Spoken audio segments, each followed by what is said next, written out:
What is up, you guys? Thank you so much for joining us. This is Miguel Antonio Barragan, aka Fight Fiend Migs, joined as always by my co-host Andrew. Don't get it twisted, Lapiche, and this is the Mad Boxing Show, or Mad Boxing for short. Thank you so much for stopping by on this lovely, windy Sunday evening. I guess it's a little. We're recording around 6 p.m. here Pacific Standard Time in Las Vegas, where I'm at here. But it's very windy, and boy, is it windy. It's coming into. It's kind of like the storm after the big fight, right? The fight happened here last night. Benavidez and Zurdo. We're going to be talking about that because there's a lot to talk about there. Boy, everything that you can find online about these two dudes. You can you can pretty much imagine, from the naysayers to the bandwagon hoppers. Yeah, there's plenty to talk about there. But we are recording this on a Sunday evening. We will be talking about Wardley and Dubois later in the week, because that is this Saturday. It's officially fight week, but we're going to be talking about it on the Wednesday show. So hang on for that. Okay, so we got Benavidez and I was going to say Ruiz. Jesus Christ. Zurdo, the aftermath. See what's next between these guys. Mungia and Resendiz. Holy hell, that fight did not plan out the way I thought it was. We can address the 800-pound gorilla in the room here momentarily about my fucking bets, but good lord, Mungia came in and showed us a different wrinkle. Holy hell, it showed us a different wrinkle. But maybe it wasn't the same Resendiz as before, but we're going to be talking about that and what's next for either one of these guys. The big fight in Japan, Inoue and Nakatani. The results similar, right? Those are kind of the three primary fights that took place this weekend. Where Nakatani goes from here after that fight, and Inoue himself. Of course, we're going to be talking about how the fight went down and what's next for both of these dudes. Oscar De La Hoya, boy, Oscar is posting a lot of funny shit this weekend, and not necessarily the good stuff. I mean, sometimes it's funny. Sometimes it's like, yo, you might not want to do that, but you know what? Anyway, during this fight week, he was asked a lot about Zuffa and Conor Benn and Ryan Garcia, because Conor is supposed to be next for Ryan. He's willing to work it out. He's like, yo, I'm here to make money, motherfucker. So he's like Vince McMahon. He's like, yo, you know what? We might have had our beef, but if we can make money, I'll work with you. I don't give a fuck. And that's the sentiment that I got from Oscar, saying, Dana, call me. We can make the fight happen. So we're going to be talking about that. And on the topic of Oscar, yet another Golden Boy fighter coming out and talking mad crap, slamming Oscar. Floyd Schofield decided to go to his Twitter and basically let loose a little bit. I don't know. We'll talk about that, because I got a screenshot of what he said specifically on Twitter or X. So yet another Golden Boy fighter that is not pleased with his current promoter, and Oscar. Is AJ and Fury in jeopardy because of Dua Lipa? What the fuck? I don't know. I saw this posted up how Turkey Al-Sheikh wants Dua Lipa to perform at their fight. And she's like, no, I'm not interested. So they're like, oh gosh, everything has to stop now because homegirl doesn't want to come and fight. Go perform at the fight. I don't know what that is about, but we're gonna be talking about it because I did see a like a post about that, or a reel or something. So anyway. And then throw a couple of ones here. If you guys saw the post-fight presser, or actually throughout fight week, Samson, if I can pronounce the last name, Lukowitz. He's a very well-known promoter in the boxing circle. You see him next to Fundora, next to Benavidez, discovered Manny Pacquiao and Maravilla Martinez. But it seems as though he's the one that's going to be running that big attendance record-breaking show in July in San Francisco. So we're going to be talking about that, because apparently, we're rapidly approaching, July, and they're going to have to come up with some information here real soon, right? So we're going to throw that in there. And lastly, Errol Spence Jr. and Tszyu, their press conference. Man, the things get heated. Everything from on stage to even backstage, with Spence leaving Tszyu empty-handed. Left them hanging for that fucking handshake. He's like, nah, bro. Wow. Weird, considering how cool he was with some of his other PBC stablemates, but I guess not with Tszyu. All right, so those are the topics that we're going to be covering. And as always, before we get crack-a-lackin' on those, a quick word from our sponsor. Health E Sol or Health Y Sol, tallow-based products and tallow-based soap in particular. Make sure to check them out if you happen to find anything you like. Make sure to use the code MADBoxing10 at checkout and get 10% off of your purchase, or follow the affiliate link that's going to be in the description of this video and get the same 10%. As always, lavender patchouli is my favorite, so make sure to give them a try and let them know we sent you by using that code. All right, so we're going to get going with the fight. Oh, gosh. Look at this. I look down at my damn camera. What the fuck just happened? I'm going to have to turn off my TV here. But while I try to focus my camera, I'm going to spit out my first topic here. Of course, we all know David Benavidez defeated Gilberto Zurdo Ramirez by official KO because Zurdo did not beat the 10 count in the 6th round, winning the WBO and WBA Cruiserweight Championships along the way. As I mentioned, I'm just going to address the 800-pound gorilla in the room. All my fucking bets are off. I know Andrew, made it a point to say, yo, Migs, you do realize you're like asking for the damn stars to align, homie, to have all these underdogs go. And I'm like, you know what? I'm going to roll the dice. Boy, I felt like the Monopoly guy with like no fucking money, emptying out my pockets like shit. But, I don't mind losing if the fight ends up being a great fight. This first one was pretty one-sided, for crying out loud. I did expect a different Zurdo Ramirez. There were a few times where he was like standing right in front of him and not throwing, doing these like little feints. It almost looked like Zurdo planned to throw a punch, but like the spot wasn't available. Like Benavidez was actually blocking it. And then he pulls back and then actually throws a punch. Like, dude, throw the fucking punch. Let the hands go. What the fuck? It seemed strange to me that he was willing to stand in front of Benavidez and not throw.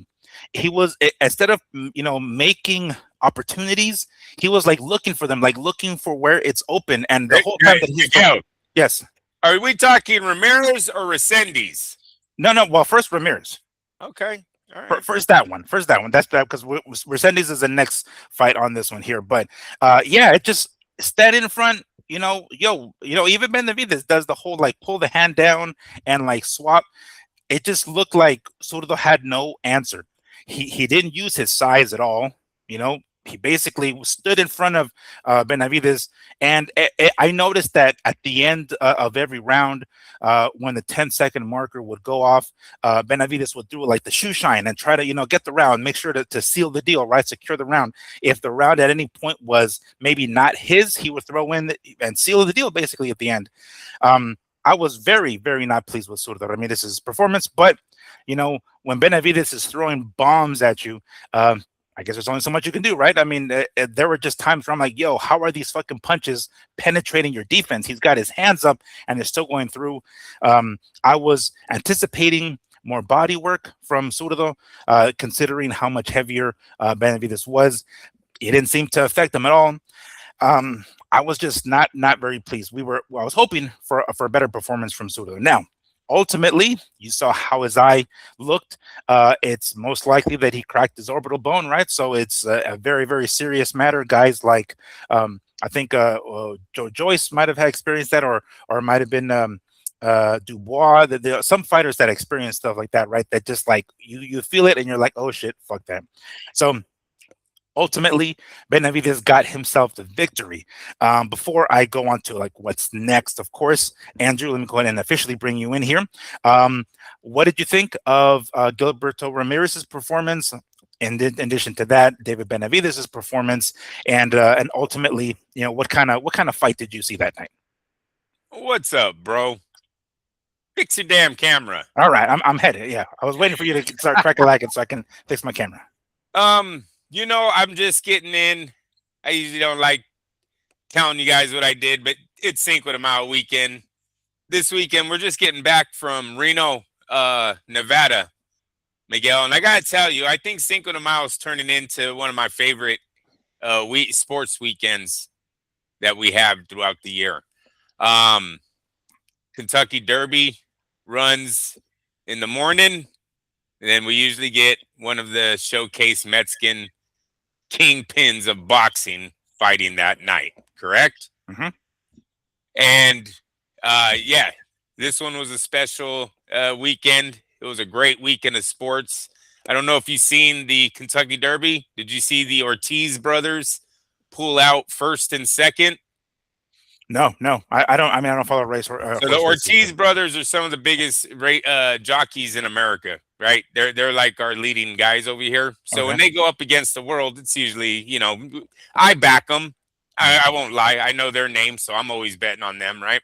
And the two brothers took first and second. The little brother beat the big brother on a heads up run down the backstretch, bro. Freaking with a horse that was 20-something-1, I believe. The horse had huge odds, bro. But Miguel, when I had just bet on these two brothers like a few races before. I just did the freaking exacta, bro.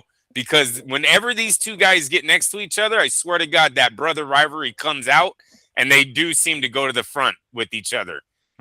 And dude, I'm telling you, I told Christina about it earlier before that race. Now, in this race, I read the older brother is on the rail. He's number 1, right? So he's on the rail.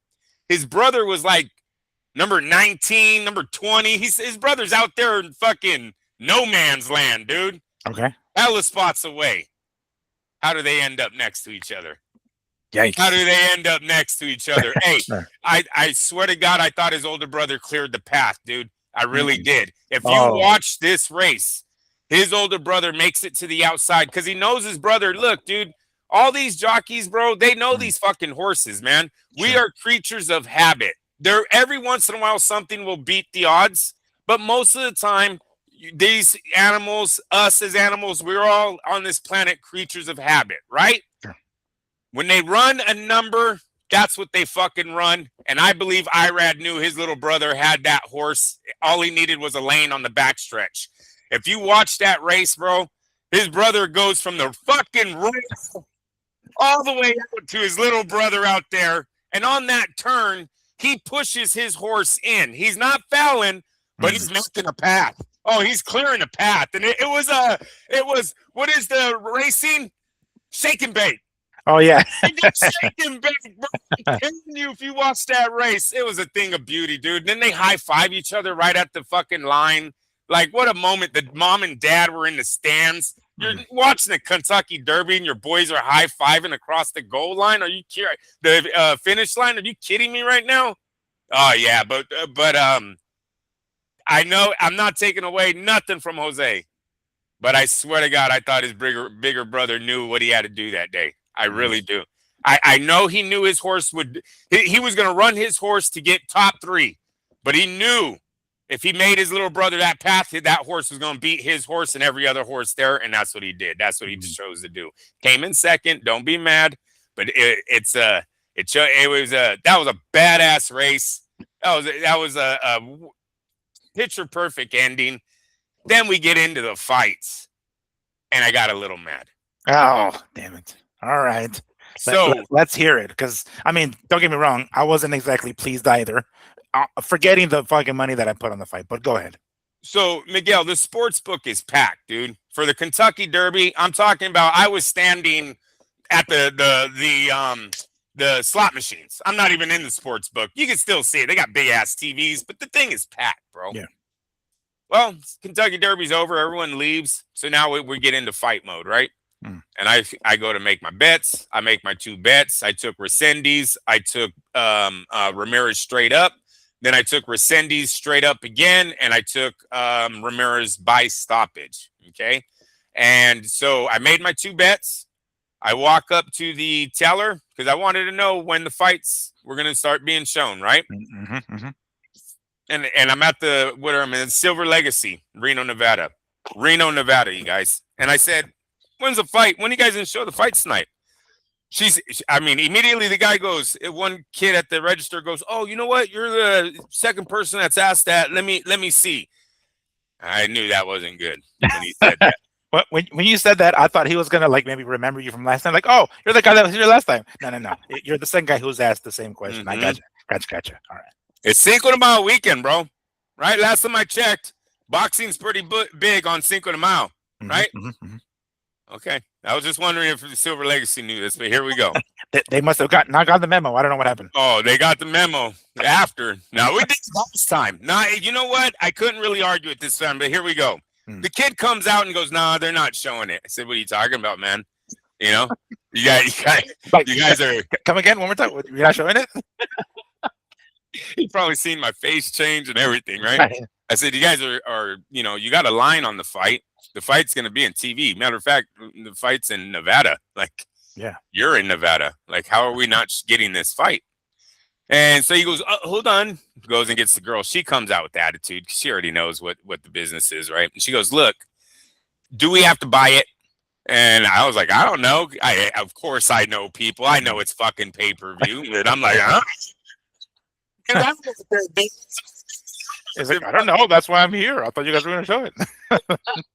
She goes, "I can tell you right now that the whole row, which means I guess all Caesar's properties there in Reno, the 3 Legacy, Eldorado, and Circus, will not be showing the fight if it's pay-per-view." Damn. She goes, we'll only show it if they give it to us for free. And obviously that's Paramount and that's Netflix. Fights, right? So I said, all right. And I went and tried to argue, and really not argue, but put in a complaint that I can't believe on Cinco de Mayo weekend, you guys are not putting boxing on with 2 of the biggest names in boxing on the Mexican side, or the whole fight card, really. And you didn't put any of that on when you're putting out your Cinco de Mayo flyers, like, come celebrate Cinco de Mayo with us. Why don't you put on there, you're not going to show the fights. Boxing not included, and watch how many people don't come. So what the lady ends up telling me, she goes, we will be showing the UFC. And I'm like, yeah, I didn't know the UFC was from Australia. From Australia. She just said literally 4 a.m. I didn't catch it. It wasn't until after I saw the Inoue fight that I caught the UFC. But yes, it was like 4 a.m. our time. So she goes, we're going to be showing that. And I said, I did an eye roll. I didn't. I was already. She had such attitude. I wasn't going to get into it. Right. Yeah, I don't want them to cut my card. And you're not going. Oh, jeez. They're all like, Andrew Lapichet. Yeah. Like that card. Like, let's post this guy on all the fucking columns. Yeah. He's 86 from here. I've never won again. I don't know. Every time I put this fucking card in the machine, for some reason, I never win. Yeah. Right. Last time I won, I got this coffee mug. What the fuck? Oh, we got sombreros and we got sombreros. They're expensive, but we got those for Cinco de Mayo this time. But they're cool. Man, in fact, I should have brought it for the show. Maybe when Christina gets home, I'll tell her to bring it on. I'll show you what we got for the kids. Yeah. It was one of the coolest presents we got from the casinos this time. I was like, this is expensive, but I like it. It's okay. I would have been like, can I get another one? Like, I'll take you home. Yeah, we definitely tried, bro. We definitely tried. She goes, I'm sorry, it's for every ticket. We got 2, and then Natalia got something else. She just got a little band she puts on her head. But I'll show you when hopefully when Christine gets home for the show. But either way, they didn't show the fight, man. I don't get it. I don't get, like, Miguel, something tells me that has to be lightweight illegal to fucking take gamblers' money and be like, you want to watch it? Sorry. We'll tell you who wins. Just come back and scan your ticket. You know what I mean? Like, I find that lightweight criminal, Like, we'll have the results of it. I mean, that's all that matters, right? We'll have the results. You're not going to have to watch the whole fight. I kind of do, sweetheart. So I just don't understand how they were saying that they had a deal with the UFC, right? That's what the lady told me. And so I said, cool. Now I got to look at Caesars on why they're failing, right? Caesars is selling to who else then? The Fertitta brothers, correct? Oh, are they for? I mean, I believe the Fertitta brothers are the ones that are in line to buy Caesar's Palace. You guys, shout out to Silver Legacy, the Row, MGM Properties, but let's go off of the numbers on the platforms recently, right? Boxing has over, in the last year, 200 million plus views on Netflix and Paramount. And Zuffa, I'm putting your 200,000. I'm putting your 200,000 in boxing. Fuck you guys. You guys are boxing. So 200 million plus, you would say 108 million out the gate with Jake Paul and Mike Tyson. Start with that one. So we're close to 2 million because we did 40 million back to back with Canelo and AJ and them. They did 40 million plus 40 million apiece. So we're close to 200 million views, dude. The UFC on Paramount has 7 million views. And you wonder why you're failing. That's not even the same ballpark. What are you investing in? I don't understand. We can't lie about these numbers anymore. Once these numbers went public, once they got away from company-driven media, they aren't showing shit. Their fucking number one pay-per-view at 5 million dropped half on the next show. That's why you're failing, Caesars. You invested in the wrong shit. There's a sport still out there that is dominating on Netflix right now. Fucking dominating. Jake Paul has done more for boxing than Dana White has done for the UFC. Not for the investors, but for the boxers, the fighters, the sport. It's Jake Paul, man. He got us on Netflix and got us over 150 million fucking views in like 3 fights. Get out of here. You invested in the wrong shit, and I'm tired of people acting like it's not that. That's exactly what it is. So when I go back to when this UFC card thing started, Miguel, what did I see? What did I send you, bro? There's nobody there. An empty fucking sports book, dog. Yeah. They had it on 2 screens too. I think I saw it on 2 different screens. Bro, they had all these Mexicans. They were watching mariachis. They were doing a little like flea market or whatever, selling shit in the middle of the casino. That was kind of weird. I think it was because it was raining. They tried to bring vendors in the studio walk or whatever you call it, little walk between all the 3 casinos. They're all jointed with one huge thing. They were there. You didn't advertise. You didn't put the right thing on the TVs. I don't get it, man. I told you when they did this to Canelo, and we actually, I won't say we, but enough complaints came in to where they said fucking put Canelo on the fucking TVs. I told you, Miguel, we surpassed the Kentucky Derby. There was people standing on the fucking slot machines to watch Canelo. They weren't just in there. They had to stand on it because there was so much people there. That happened. We turned that whole sports book out. Right. This fucking Cinco de Mayo, it was nothing. And you know what's crazy? Kind of a side note. There's a nearby intersection here that has there's like it's a smaller shopping center, but it's kind of ghetto.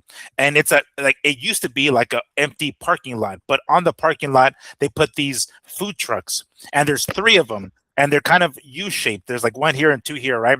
And we go there regularly because they're not part of the shopping center, but I guess the shopping center allows them to just park up there. Anyway, we go there regularly because they have some pretty good food. There's like a chicken, pollo loco type of chicken, right? And then they have a whole bunch of drinks. And then anyway, so I've gone there before. Just by chance, I go before Canelo and William Skull, and they have a fucking advertisement that they're gonna fucking show the fight there. It's just like literally around a parking lot, and they have like whomever the fuck that was in charge was like, yeah, we're ordering. And I mean, I don't remember what that was on. I don't think it was Netflix. No, it wasn't Netflix. So I'm not sure if it had to have been regular pay-per-view or DAZN pay-per-view or something. So anyway, point is they had it on there, but it just that to that degree with Canelo at least. Not this with Zurdo and Benavidez. Go ahead. So I ended up having to go to my room and illegally streaming it, sitting there in the room. So about the fight, I didn't see it the way you seen it. I thought we were right on point up until the power situation. I told you guys Ramirez was going to be behind on cards. When he turned this fight around, right? The fight ends in the 6th round. So he never gets to turn around. It's the power we got wrong, bro. The speed, yes. He has speed. Now look, I'm gonna top you. I'm gonna make you feel a little better. You didn't call David Shoeshine baby shots last week. No. That was this guy. That was this guy. I mean, a cruiserweight. Who the fuck would have thought? Shit, you know. Hey, we all, my wife, she hates it when I lose, you guys, because I vent on her. I'm like, what went wrong today, babe? I don't fucking know. She's like, can we get over this already? It's like, Andrew, it's midnight. You're like, no. Did you see his power? That shit, what the fuck was that about? Watch this again. Are you looking? Yeah. Like, I'm trying to fall asleep here. Everybody's quiet. The kids are asleep. Can you stop now? Yeah.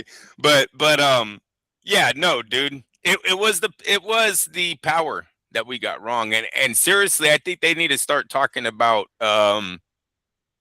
cutting weight, what it does to a fighter.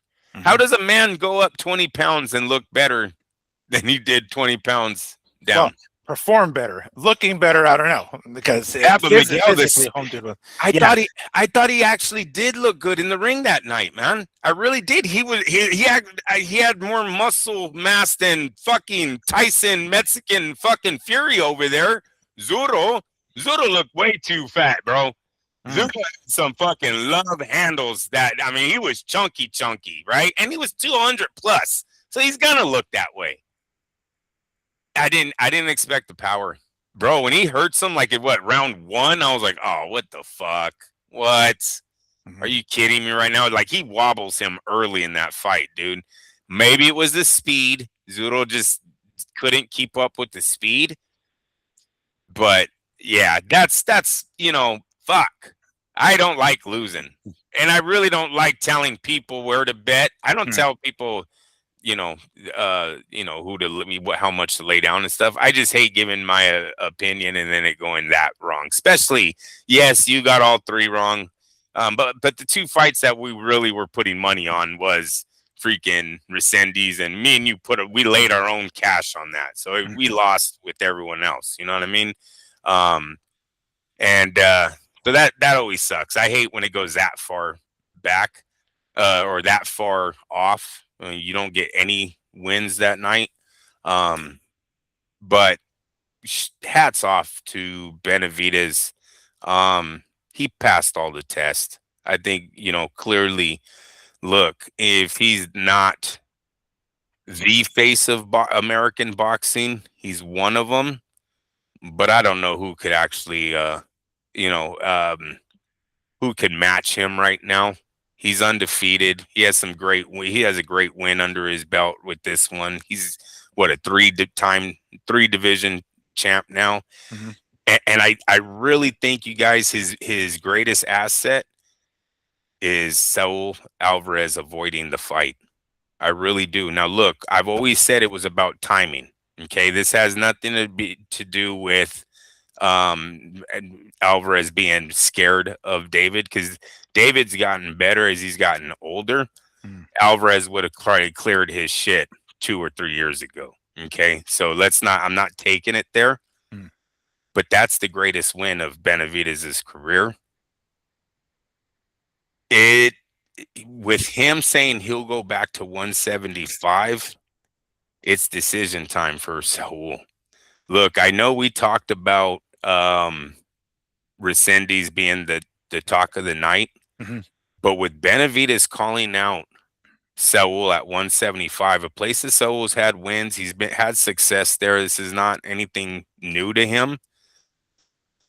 And the reports that Alvarez left early and didn't even watch the fight. Do you know what they're saying about that? No. I mean, I read they're he went back to celebrate with. It was Mungia. When they saying he found out he was going to get called out. Miguel, if that is true, he better hope no reporter, no fucking security guard has a videotape of him hearing that and walking, going, oh, well, I'm out of here. Fuck that motherfucker. Because that's worse than what AJ did, dog. He didn't want to even be on the spot. It's like, fuck, hey, man, come on, dude. Hey, he's going to call you out after the fight. Oh, fuck that then.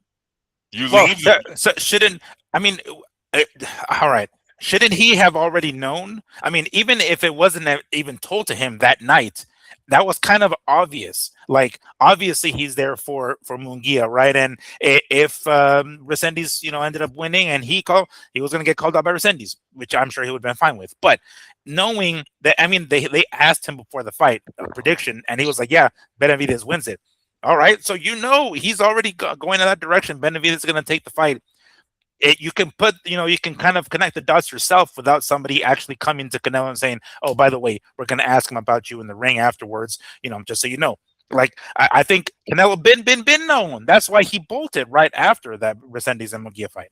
All right. Well, I was trying to leave him a little wiggle room. If you're gonna call it like that, then it is worse than AJ what he did last night, dude. No, you do not leave the fucking building, bro. You are the face of Mexican boxing. This is Cinco fucking de Mayo weekend, Miguel. Now, I know they want to say, if they're going to get all technical and go, oh, well, that's more of a Mexican-American holiday and not a traditional holiday. It is over a war that happened in their country, right? You defeated some fucking, or not you, but the Mexican people defeated the French, was it? Yeah, the French, I think, the French, and some little war that was going on, but it was happening. Sure, it was fucking happening. It was a turning point in the ultimate independence of Mexico. It was a turning point that kind of gave them momentum going into it. So it was significant. Yeah. So I don't, I think he should have been there. I really do. Ramirez just got scraped, bro. Yeah. He got scraped by a guy who Julio Cesar Chavez didn't even call Mexican. Did you see that? Yeah. Well, I saw him hop on the ring afterwards and embrace him. Like, he's like, okay, fine. You're one of us. Because he has to interview him soon. I mean, Chavez does a lot of fucking reporting work, right? Yeah, so you got to patch that up now. And the kid looks so good. Believe me, the next time there's a Gilbert Zurdo Ramirez, if there is one, Julio Cesar Chavez Sr. will still be siding with him. You'll go right back to, oh no, this guy's gonna win. That guy's not really Mexican. I'm just saying that's what's gonna happen, people. You've seen Oscar come out and say it. I feel sorry for Benavidez because it happened to me too. I beat Chavez twice. They still didn't embrace me. Like, no, he got scraped by an American. Canelo should have been there. What the fuck happened right there, dude? Like, I get it. You're going to retire. Put on a fucking show for your people then. You understand? Just go there and go, shut up, motherfucker. They'll still laugh at him. Or maybe not that crowd. That crowd was a pro-David Benavidez crowd, right? They're in America. A lot of Mexican Americans. You could clearly hear them booing Canelo. Did you hear that, dude? Yeah. They I mean, I've seen videos where like the caption was they booed him out of the fucking arena. I mean, I don't know if that is true per se. Maybe they were booing him on the way out or something like that, right? Because he was going to go anyway. I figured that was what he was planning to do. As soon as that fight ended, he was just going to go backstage and into the locker room to celebrate with Mungia. But and I how can I explain it? It's such a broken record. I'm kind of like over them asking him about Canelo at this point. Like, that ship seems to have totally sailed at this point. Like, we all know that he's not going to fucking fight you. So just let it go and move on and try to find the next big money fight kind of thing. So when the commentator brought it back up again, it's like, oh shit, here we go again. Really, yo? Well, then Canelo better be prepared that that's going to be the story of his career. Oh yeah. I mean, that's all. That's going to be the cap. Like, you're like, all right, what happened? I was him. Yeah. Hey, listen, I've always thought it was about money, never about skill. All right. You might want to rethink taking that fight now. He's a 3-division champ. He's definitely a draw in America now. Look, they said the fucking arena was packed. I don't know what the final numbers will be on their live gate. It looked full, but they did, cut off some of the off the top. Yeah, I mean, that's what I read. And if you look at it, like, here's the thing. PBC does really, really well with this. They do low lights in the fucking crowd, like, all the damn time. Rarely will they do like wide shots, and usually when they do wide shots, they're not that high anyway. All right, well, I think the fight's ready now. I think Turkey would want to see it, so the money would probably be there. I definitely think the fans would pay for it. Look, Miguel, David's kind of tapped into a lot of casuals, man. And these little highlights that the PVC puts out on him with his hand speed, that makes him go viral all the fucking time. Do you know, like that Porky Medina thing has been brought up to me more than anything else, you know, by casual fans of that guy that doesn't get the shot. You know what I mean? Didn't get the fight with Canelo. Oh, but he's got fast hands. I think his stock is through the roof right now. Is Canelo a favorite going into that fight? They're going to probably not have him a favorite. I don't know if Canelo has a decision on that. You know, if Canelo's happy with just having the money and his career, step away then. But that's a real bad look to get ran out of an arena, and then you're going to continue your career with the dude just floating right above you, constantly talking shit, constantly calling you a bitch. He called him a bitch this fight week. Yeah. Right. You don't want to stand up in that. I don't know, man. I'm like, dude, this is gonna be the story of his career. I don't know if he has a fight that the Triple G fights don't trump this little saga that he's had with David, and now where David is. Cause like before, bro, it was like, that's just a youngster talking shit. He's just trying to get, you know, hype on his name, whatever. Now, man, were you nervous? Bro, you left the fucking arena, dog. Yeah. I don't ask you for that. Like, why you do that? I don't know. Yeah, he wanted to party with Mungia. Fuck that. You knew that dude was about to call you out, bro. You don't want to be there. He called you a bitch earlier the week. You're all over everyone else. You know what I'm saying? You're all over Oscar. You know what? Is there? I wonder if there's a way to know when he walked back. Like, if he walked back there as soon as the Mungia fight ended, then I kind of will give him a little more credit. Like, maybe that was why he went back there. I think that's when he left. Yeah. So you don't think he went back to his seat and then the fight started? It's like, well, fuck it, I'm out of here. That's what I'm saying. Like, like because that would look even worse. Yeah. Like, I can imagine. He knows they're going to put the camera on him at some point. So he like bolted before the fight got started or something so he can have a little bit of an alibi. But hey, what if Mungia was like, well, I wanted to actually watch the main event. Yeah. Look, our seats, our names are on those seats right there. Yeah. Like, you should go sit down like ringside. Like, no. I got some VMC tequila cocktails in the back. You know, we can go kill those in the back room. One of those, whatever the damn his alcoholic beverages. I don't like it. So look, we're gonna see. You think it looked bad? It looked bad. It looked real bad for all of Mexican boxing. It looked bad. You guys just called this dude a fucking Northern American fucking champion. He's not really Mexican. The dude called your best fighter a bitch, then knocks out the other guy in 6 rounds. Doesn't even make it look like a fucking. No, I'm not gonna say that because he took shots, bro. I'm not taking away from David. He took the shots that I said were going to be there. The right hook to the body, the right hook to the head. Ramirez had him look up a few times. He stood there. He stood his ground. He stood there lighter. And that speed mixed with a little bit more power. I don't know, dude. I've never seen David light up someone like that and get that kind of result. You know what I'm saying? Like Porky Medina, I get you guys, but I'm not fucking putting anything on Porky Medina. Gilberto Ramirez, that's a different story, bro. Like, I'm looking at B-Vol different. The only reason why I'm not talking about B-Vol this morning, fuck them dudes. They make no money, bro. That's why no one wants to fight these guys. I'm sorry.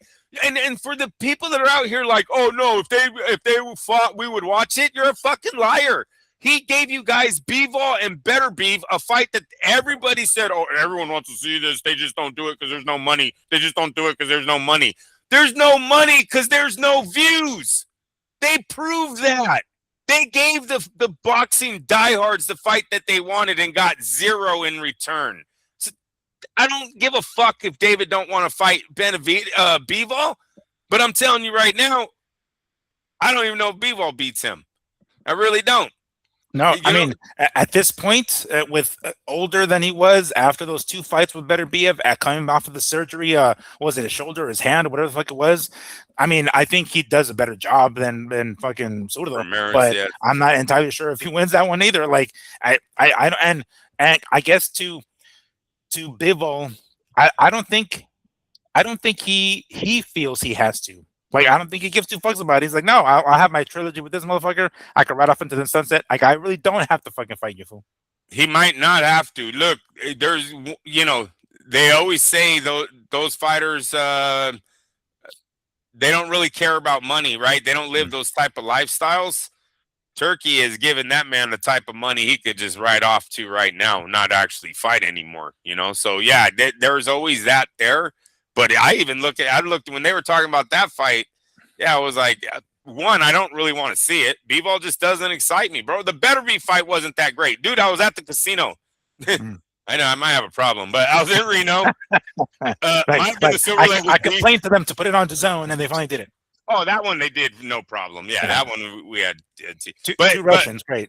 Yeah, and there was only like 15 people there. You know what I'm saying? There was no one there, dude. It was. I was even surprised at the guys that were there because we were all mixed. They're a very mixed crowd, diverse crowd of men that were watching the B-ball Benavidez fight, but not a lot of us at all. You know what I'm saying? So that leaves. I mean, kind of like, I guess what's next. We kind of already sort of tapped into it, but we talked about Benavidez' performance. Did we? I mean, I did, but did you go into Zurdo's performance? What was there anything he could have fucking done differently to have a different outcome? Like, was this?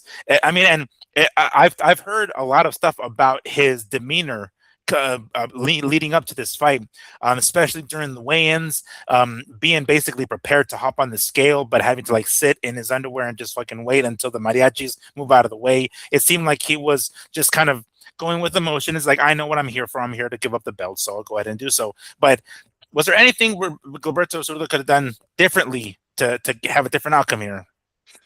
No, he unfortunately the speed was too much. Look, I have to be honest. They told us that he was getting handled by David. I think you said it last week too about the sparring. And I don't like to put long time ago. They sparred a long time ago. So, but he knew he could put hands on him. He knew that that Zurdo couldn't match his speed, and that absolutely showed on Saturday night. That was a very confident fucking combination thrown by Benavidez, where I think he knew. This man clams up when my hands start flying, right? If he's doing it in sparring, he's going to do it tonight. Now, with that being said, that's Zurdo's game plan. Zurdo takes shots and tries to deliver in the inside, in between shots. He likes doing that surprising shit. And he did that. But his face fell apart. The speed was a little bit too much. This wasn't bang for bang. This was bang, bang. That was just too much, bro. You mix in, I seen it. I know you called it live. I did see the replay where someone now is putting it on the internet that there was an elbow landed. That wasn't what stopped the fight, though. No. You can clearly see that Zurdo is fucking playing with his eye. His eye is like swelling instantly.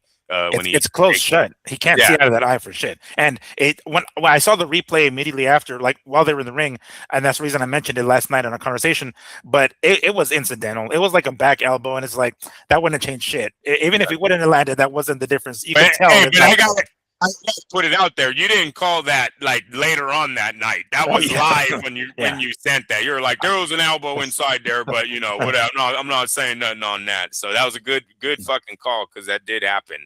I think I've watched a fair share of MMA fights to be like, oh wait, I saw an elbow there, yo. The fuck. The only one that I didn't catch, honestly, was Fundora and Tszyu. Like, I didn't see the way he landed. I was like, what the fuck? That's it? That's all that caught him. But yeah, this one I saw it. It was pretty clear for me, at least. Yeah. So excellent fight. Unfortunately, I think we talked about the two biggest names that David has in front of him, right? So, maybe Opatai.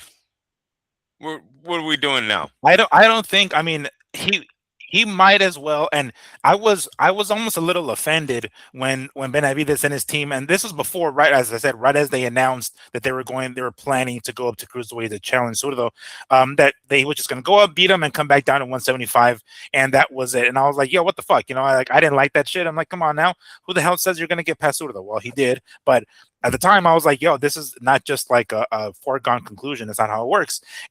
But he always planned, or at least from then, planned to come back down to 175. And it sounds as though that's what's going to happen, because realistically, the only other challenger out there is going to be Opetaya. But I mean, the way his situation is right now, and I mean, I think Opetaya even, what did he say? He went to social media too, and he was like, "Great victory, enjoy the something, like get ready." Oh shit, I wish I can pull it up here, but I'm gonna try to see if I can find it. But basically, Opetaya went online and said like, "Keep my belts warm," kind of thing. I don't know what Zuffa plans to do with this motherfucker, but it doesn't seem. I mean, as a matter of fact, Benavidez was asked about this during the post-fight press conference. He's like, "Yo, I don't know what the fuck these guys are. Like I'm down to fight them, but these guys are not going to work with PBC." Zuffa talking about they want to do the shit themselves. Like, well, that's out of his control, as kind of is a reoccurring trend with David Benavidez when he wants to fight the number one dude in the weight class. It ain't fucking working, right? He can't get Canelo at 168. He had to wait for, or still, I guess, technically waiting for Bivol and Beterbiev to decide who the number one light heavyweight is after the tiebreaker, if they ever have one. And then, here at cruiserweight, basically, he's got the one dude who's got the lineal championship stuck with Zuffa. That's like his MO now. It's like, shit, I can't imagine him going up to fucking heavyweight and like not getting Usyk or something.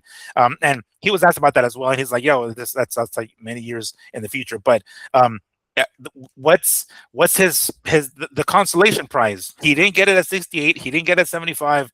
I mean, I maybe he still can get it at 175. He drops back down, and at that point, maybe take on Bivol, because that's the one that he's like waiting for in particular. But that's really his only choice, go back down to there it is. I'm gonna stop talking. There you go, Miguel. This is what we got this weekend. They were expensive, but very nice. You see the quality that El Dorado put in these hats. So we got 2 of them for the boys. This is what I was going to get if I won my ticket, bro. That's how I was going to go collect my money. Swear to God. Fucking guys. Oh, man. Zurdo. Yeah. Zurdo. But yeah, so I mean, I don't think Benavidez has a choice at this point. He knows the more realistic option is to go back down to 175 and wait for Bivol. Essentially, it's like, because I don't know if Bivol is interested in that or not, but that's kind of the only one that seems realistic, because Canelo's out of reach. Or there's no way he's going to fight him at 168 again. He's not going to drop way the fuck back down to 168. No, it's 175. Yeah, and he called it in the ring. Canelo's not going to go up to 175 to give him even more of a fucking advantage. If he was already big, if Benavidez was already huge at 168, which was one of the primary reasons, at least from the outside looking in, that Canelo didn't want him, because it's like he's basically giving up a lot of weight size advantage. He's not going to do it at 175. Definitely not there. So I think Bivol is his only option. I don't know what his only option is, because we have major players that want to see this fight. You have Turkey, their money's unlimited. If the king or the prince really wants this fight to happen in Saudi, maybe Canelo just gets another digit attached or digit put up on his check. And if I'm Canelo and I'm really thinking about retirement, isn't this the great Rocky moment to leave with? I mean, this is the fight you end it with, right? Yeah. This is that's your motivation. Not only is it you're going to make the most money you've ever made in your career, which is going to be significant because the man makes the most money in the sport, right? Mm-hmm. It's the last fight, and it's against a real terror. Right? But I don't, did Zurdo bring out the IQ level side of Benavidez? No. He brought out the side where the dude stood in front of him, had no head movement, usually likes taking punches off the top of his head so he can land his own counter shots. You guys, the styles make fights sometimes. So let's chill on what Reynoso and Saul are seeing. Maybe it's the greatest setup we've ever witnessed. Where he's getting pay raises, and he's going to get the gambling side. He's going to get it all. It's a clean sweep. Oh, here's what Opataya said. Enjoy your victory, champ. See you soon. Now, considering he is with Zufa and he said it left and right many times over that he wants to unify and he wants to be undisputed champ, he is after all with Zufa. So, we're hearing this regularly. Fighters, and we'll talk about it a little bit later on, as a matter of fact, because Conor Benn is up here. But another Zufa fighter who supposedly, Zufa doesn't fight with or doesn't recognize sanctioning bodies, but apparently Conor Benn is the number one contender at welterweight. And I don't know what's going to happen here with Opataya, but this fight with Opataya seems more far-fetched. It would be badass if he stays at cruiserweight. But you know what? At the press conference, David Benavidez said that it was kind of hard for him to get to that weight. I don't like what that seemed like the easiest fucking thing for you to do, homie. Like I didn't think it was. No, like, Miguel, you said it last week why it was hard. Because it wasn't hard at all. That's what makes it hard. Don't you get it? He didn't want to be too fat. It's like what you were saying. Okay. The cheat days are probably getting way too much, right? He's being too lax. Like he's like, Dad, chill. We got it. You need a little pressure. He needs a little motivation. No, you said it last week. No, that makes perfect sense. He came in lighter like you said you wanted him to. He did that too. So, yeah, no, it was a great fight. It was a great showing for him. It didn't go our way, but I thought the fight played out exactly how we were kind of calling it. You asked for him to be lighter. The young man came in lighter. I thought he would be ahead on points. What we got wrong was the power, man. That's what we got wrong. That 20-pound jump did not affect him. It makes me question weight training, right? Is it just for legacy? Is it just for greed of a promoter, possibly the manager, right? No, starve. You guys don't understand what these guys go through, and maybe you do. You watch 24/7s. They stream the shit all the time now. These dudes suffer to make these fucking weight limits, bro. How does a guy go from me calling him baby shots to me thinking he's the favorite in all the fights now? You know what I mean? And like, look at what he did to his face. Fucking eye was slammed shut, bleeding, scratched up. He had nicks everywhere. Like he was taking hands, dude. Those were not baby shots. Yeah, and what a perfect date to do it. He got Cinco de Mayo. He kind of arrived. I guess can we call this the Floyd and Arturo got it. Like this is it. Like okay, he's arrived. Even though he fought at light heavyweight, whatever, but doing what he did to Zurdo on Cinco de Mayo weekend that's it. I mean, he's officially arrived, I guess. Does he own this date now? Like, is this his date? Like, is this now? Can we expect Benavidez to now take over these particular days? I mean, I guess Canelo's on the way out, right? But he's got a few more fights left in him, and chances are he's going to try to take up those dates anyway. But I guess after yesterday's performance, last night's performance, are these this May and eventually September? Will these dates now go to Benavidez, do you think? Look, I'm going to tell you, man. I've always said it, you guys. The money that makes the needle move is the American money, right? RTV. Right now, everyone's clamoring in America to watch David Benavidez go up against Saul Alvarez, and that's what I mean about he has the right investors in his side, dude. You could see Turkey and the casinos coming together on this one, right? Like, let's all sit down because.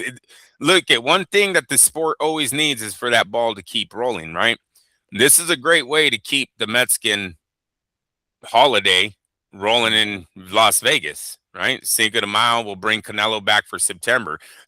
Hey, it's a great, now they have two avenues of paychecks on that day because honestly, if it is more of a Mexican American holiday than it is traditional, then hell, we're showing up.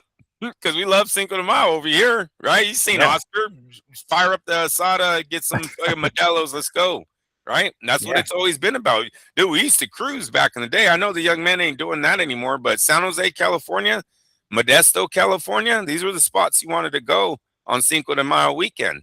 It literally, that cruising and fucking partying was a thing back then for us on that day. So let's bring that back, right? Let David bring that back. If it's our holiday, we'll take it back. A lot of the cat, dude, I got a lot of people getting a hold of me saying he's the face. No doubt. Of American boxing.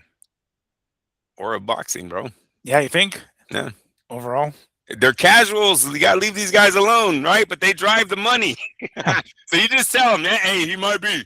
He might be. Hey, you know what?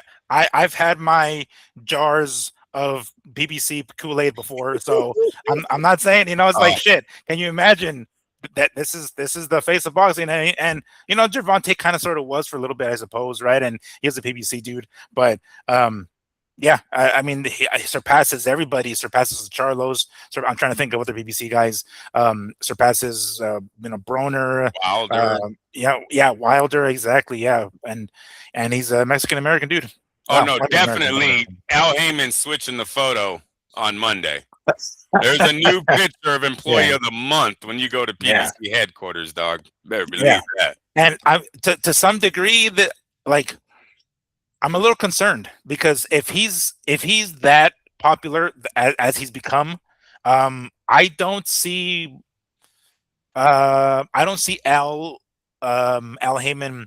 What's the word? I guess conceding and putting him on free on DAZN. It's always going to be pay-per-view. I mean, he's got fucking Spence and Tszyu on pay-per-view for fucking strikes. So it's like, he's going to always have to be pay-per-view. He's going to be a pay-per-view if he becomes a pay-per-view star, of course. But that just means, they're not airing his fights at sportsbooks.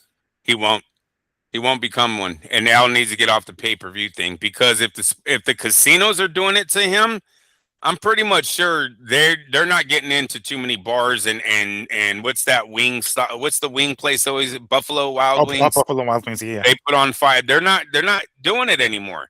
Look, they're buying packages from the platform now, right? So who's really selling pay-per-view events but Al Heyman? I've never seen anyone put one on for the WWE. So if the WWE is still doing pay-per-view, I've never seen a private closed circuit venue opened up for anything WWE-ish. So I got to leave them out. It's really Al Heyman. He's the only one doing fucking pay-per-views. And this weekend, he took a major hit from Caesar's Palace going, you know what? Fuck your model. How about that? How about we're done paying you? You're the only guy fucking holding us up for money. For as much as Al Heyman gets done in Las Vegas, I don't know how they get away with that, dude. How there isn't a law. I don't get it. How he's working with the casinos that I'm literally playing my card on. It says Caesars on it, dude. He's over there fucking in Las Vegas right next to the fucking company. I don't get it. I just saw this right now when you mentioned it earlier. Fertitta Entertainment in talks to buy Caesars for $6.5 billion per CNBC. This was back March, so a couple of months back. Yeah. Motherfuckers. Yep. No, it's a good thing. It's a good thing. They need to break up the casinos. They monopolized it, and then COVID hit, and they had to sell. And they're all in under their heads right now. All those guys that monopolized, they're not making money because they overspent, and then they had to shut down. So they went under, dude. It was something like they had to sell the land that their casinos sit on, bro. That's how they stood afloat. Yeah. So they're and now that they're not making money in the casinos, they're not paying their mortgages or whatever, their rent on the land. You know what I'm saying? Not mortgages, it'd be the fucking rent, I guess, on the properties. So now they're double in debt, right? You're not only not making money, your casino's going broke, but you owed these fucking guys that kept you afloat during COVID. They're fucked. So they need to break up. And then what they're hoping for is that they sell the smaller casinos that these guys had swallowed up. Just start selling them. There's hella billionaires out there, dude. You know how many guys want to go sell one to Snoop Dogg? He said he wanted to. So sorry, so you want to be go ask if he wants one of the lower ones in Las Vegas. I bet you'd do it. Yeah. Go ask Floyd. With the money that Floyd has left, he would fucking. Do you get what I'm saying? You'll get a bunch of investor groups like that. They'll all fucking buy one and think they're going to be the next fucking casino movie. and then go broke, and someone come gobble it all up again. Then they cash out. That's right. Alrighty. Anything else you want to add to that one before we move on to the co-main event? No, the show's almost over. Yeah, I knew there weren't that many topics that I was able to, but I'm like, you know what? We're going to be talking about a lot on these fights here because we got plenty of more than 2 cents to throw on each one of these. And this one in particular, god damn it. Jaime Mungia defeated Armando Resendiz by unanimous fucking decision for the WBA super middleweight title. We were texting last night. This wasn't the same Resendiz that we saw against fucking Plant, for Christ's sakes, man. You know what I'm saying? And look, his face was pretty clean. It wasn't like he was taking the shots. I mean, that rough his face can hold up. It was like his body, all red from all the markings from all the punches that Mungia was landing. I like Mungia's head movement. I didn't expect that, right? He's been with Trainer. He's been with Freddie Roach. He was briefly, I think, with the Reynosos, and then I'm trying to think of who else he was with. Oh, Eric Morales, and he was the same motherfucker. I thought this guy was not going to fucking change, and then he comes in and shows the head movement, the upper body movement, ducking down, even though he was a taller fighter. Throwing combinations and hard combinations. It wasn't until the very end that he actually tagged Resendiz and actually hurt him. But man, dude, go to the body, like he was headhunting a lot. I guess he must have just thought that, what I thought, naturally. Well, Mungia doesn't have the defense that Caleb Plant has. He doesn't have the head movement that he has. There's no fucking way he was gonna, bob and weave his way through 12 rounds. And sure enough, he did. He did get tagged. That jab he was getting hit with regularly. The bridge of his nose was a little red. I don't know if he actually had like a bloody ass nose or not, but essentially he was able to get away with not getting hit that bad or not even really getting stunned against Resendiz, and got himself a victory. I was going down that rabbit hole of we talked about it on Wednesday or Thursday, possibly Resendiz winning and calling out Canelo and making like that, bam, passing the torch. I'm seeing it now. I'm connecting the dots. Man, that shit totally did not fucking happen. On top of the fact that Canelo didn't stay ringside, but wow. Great performance by Mungia. I'm not gonna, try to take credit away from him because he did look different. There was an added wrinkle to his style. The punches were still there. He was still throwing a lot of shots, so it wasn't like that changed. But definitely the defense. There were a few times that Resendiz had Mungia's back up against the ropes and still wasn't able to land. I was surprised. Pissed at the same time, but surprised at how good Mungia's defense was.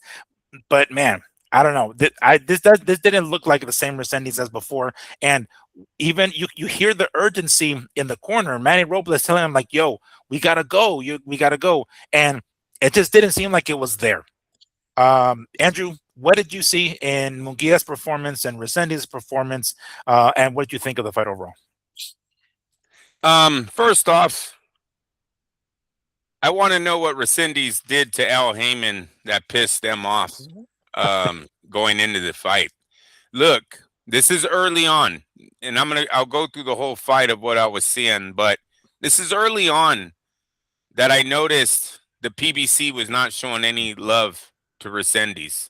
And I didn't know why. Like, I thought the fight was close. First 3 rounds, I thought Resendiz was doing an excellent job of mixing it up with Mungia.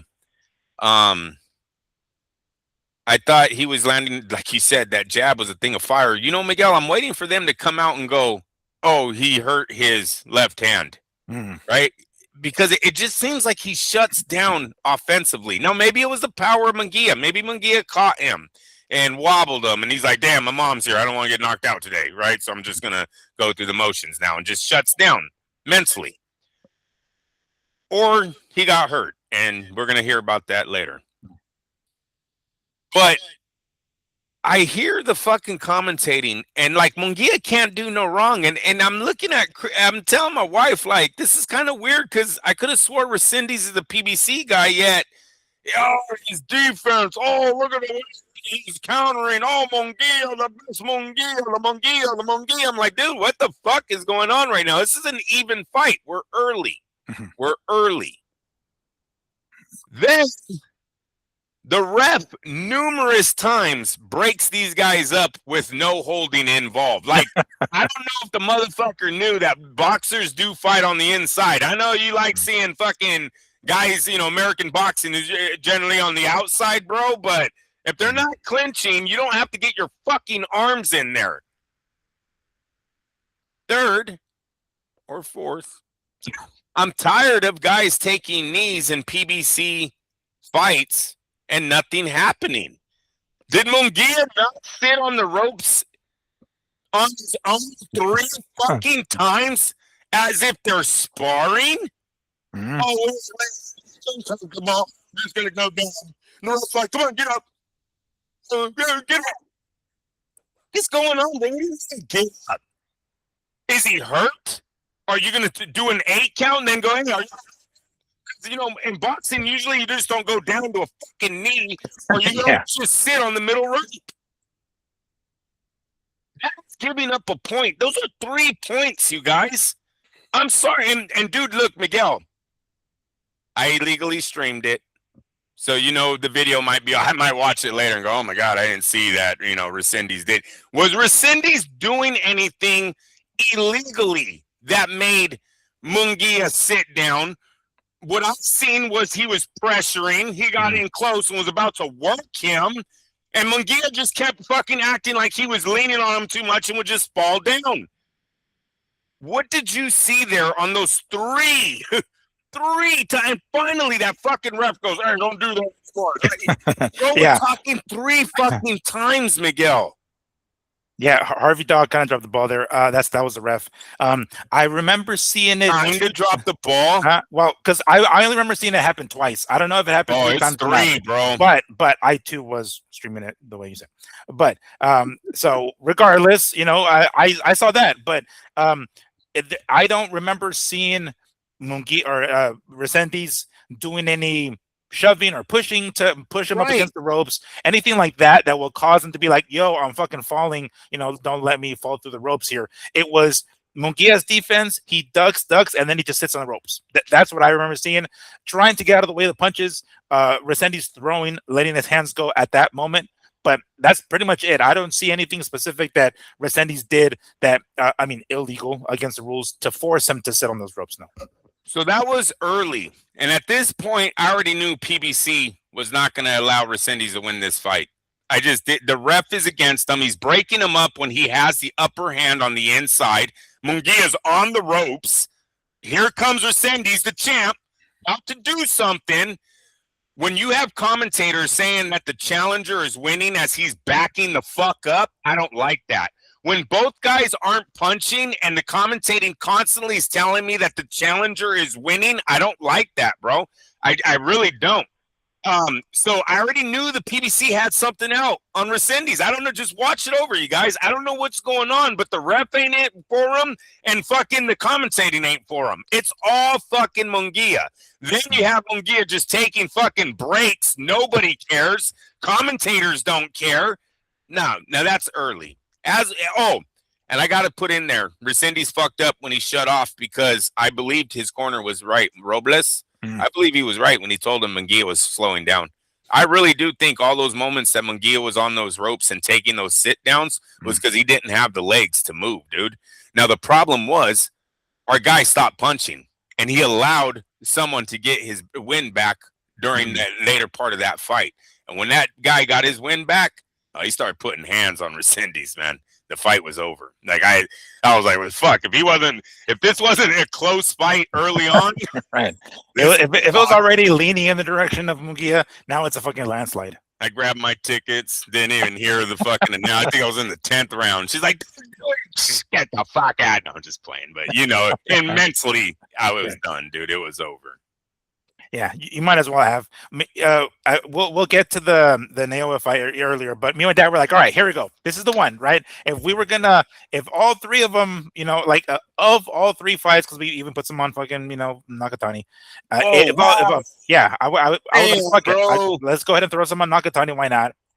I'm thinking he's going to be able to land. And as a matter of fact, I think that one was like the closest fight, even though, he still lost. Like score wise, that one was like the closest one. Gotcha. One or two more rounds, and we have ourselves a draw on that one. But anyway, as far as this one goes here, we were like, all right, me and my pops were like, this is the one. This is the one that's good, that has the most chance. And mind you, I think he was at plus 140 was Resendiz. So that's not, 3-something the way Nakatani or Zurdo was. So I'm like, all right, cool. There's some hope in him. There's like, yeah, you defend his belt. You definitely believe he's going to defend his belt.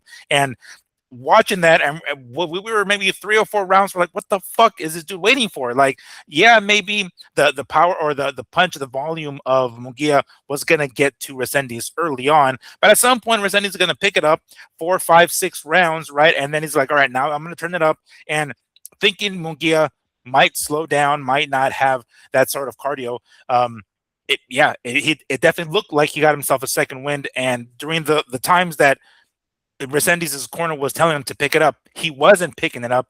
No. And it's funny, I didn't think about whether or not he might have been injured or something. That didn't even occur to me, because he looked good, before during the media workout for when he fought Plant.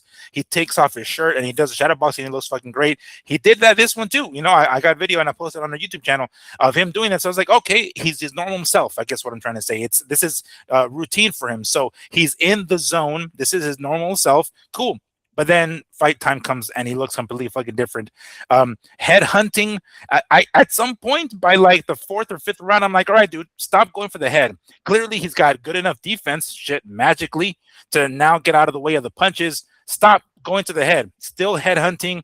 My dad was pissed. He's like, what the fuck is the guy doing? So anyway, Robles pushing, asking for the urgency. No urgency whatsoever. Then at the end, he gets kind of stunned. That basically seals the deal for Mungia, essentially, and wins those that last round. I think of the last 2 rounds, I think it might have been. But so he gets the strap. I think this is the second weight class. He had some sort of interim or something, some belt at 160 when he was at 160. If I remember correctly, he was actually the mandatory for Johnny Beck. That said, fuck that, I ain't fighting that fool.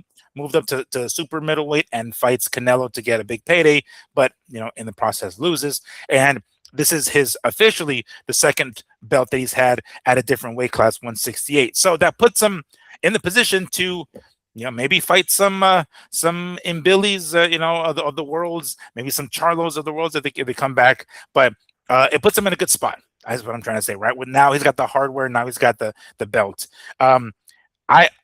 Maybe I'm just pessimistic, but I'm not thoroughly convinced that he's going to hold on to this belt for too long. I don't think so. Knowing and maybe his performance will continue. Seeing this kind of defense will continue. But I don't know. I don't think, like, if you put him up against guys like Mbili or Shiraz, even, dude, Shiraz would fuck him up. I think, at least, right? I think he whoops Mungia's ass. But I think it's a pretty decent money fight. I wouldn't be surprised if that's the direction that maybe Shiraz wants to go after this fight on the Usyk undercard. But I'm trying to think of who else would be next, but I don't think he's going to hold on to the belt for too long. I don't think, at least. Yeah, no, he probably won't be. And the Mungia is the type of champion. His phone probably got lit up last night as soon as they announced the winner. Right, that's the champ that he's in. Look, you guys, Miguel said it last night. I'm going to repeat it. It was more of what Resendiz didn't do to what Mungia did do that got him that title. I'm sorry, you don't win titles backing up. You don't. Resendiz did not punch, which allowed the judges to go in the favor of, and I'll say the not the official judges. I haven't seen the official scorecards, but if you look at the PBC guys, they had Mungia winning this thing outright, never even close, fucking, just lock it up. See, they didn't even save Resendiz's career. That was how I wanted to end that one. They told, like, the next time Resendiz fight, they should be like, well, he's 120 to 110 on those cards. Like, what the fuck? And, most of the time they'll be like split decision. We'll be like, yeah, right, split decision. They're just doing that so the next time they can go, well, he had a split decision loss, right? That's why they do that, bro. That's They didn't even do that shit for Resendiz. They're like, fuck you. Fucking 111 to 110 and 120 to 1. Like, what? I was like, oh my God, bro. Where's the. They're like, Mungia was in there by himself, apparently, because he came away unscathed and a fucking perfect, flawless victory, Mortal Kombat type of unanimous decision over Mungia, over Resendiz. Yeah. That's serious, bro. Like the scorecards, I was like, wow. He must not be fighting for Al Heyman anymore. I'm sorry. I was like, fuck that guy. He already told me he's leaving. Fuck that. He was there.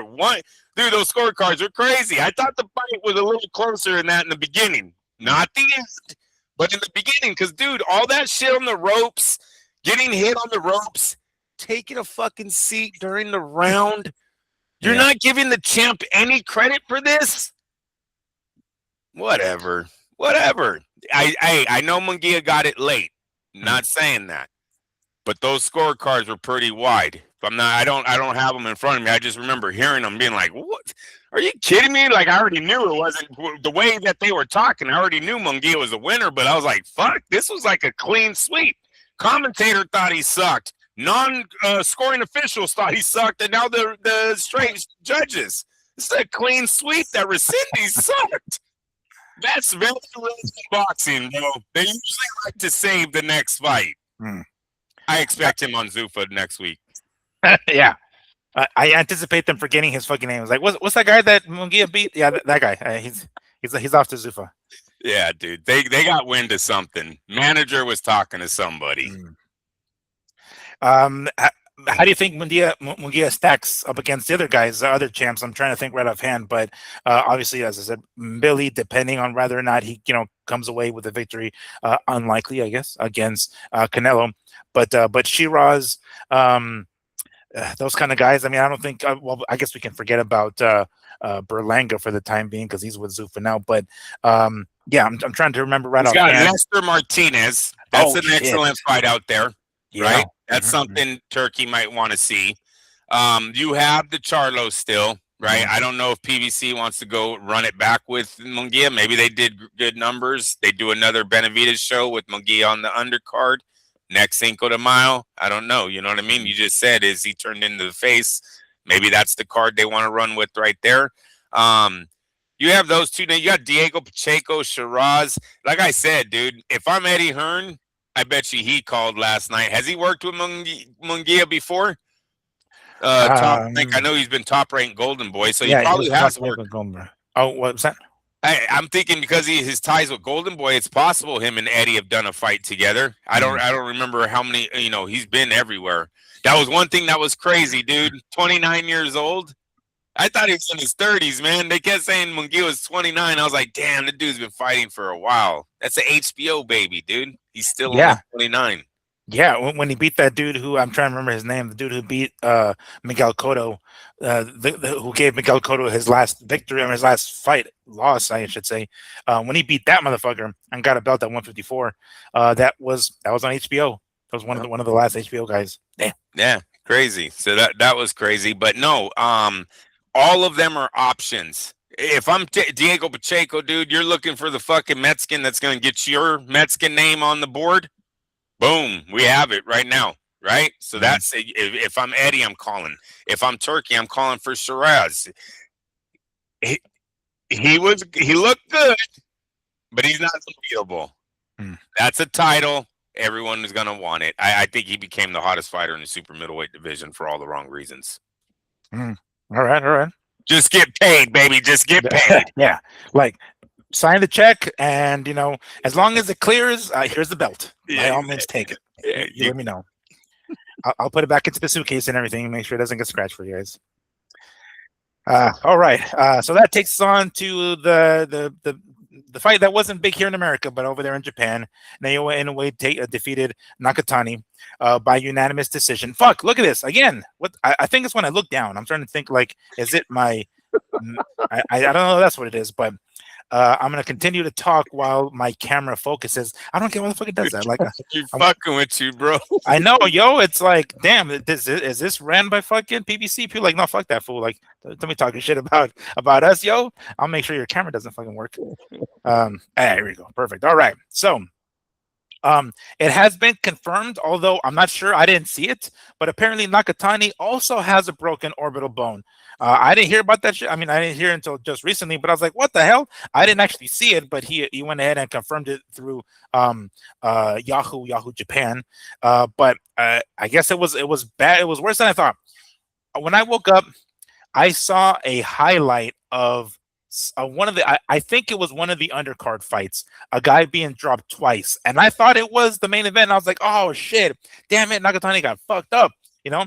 But then I watched the fight, and I was like, "Hold on, what? Did I miss knockdowns? I don't remember seeing knockdowns. There were no fucking, the scorecards weren't 10-8. So I was like, what the hell? So I must have been thinking about the wrong fight or saw the wrong highlight or something. But regardless, Nakatani just, man, he did not throw enough punches. Period. He did not throw enough punches.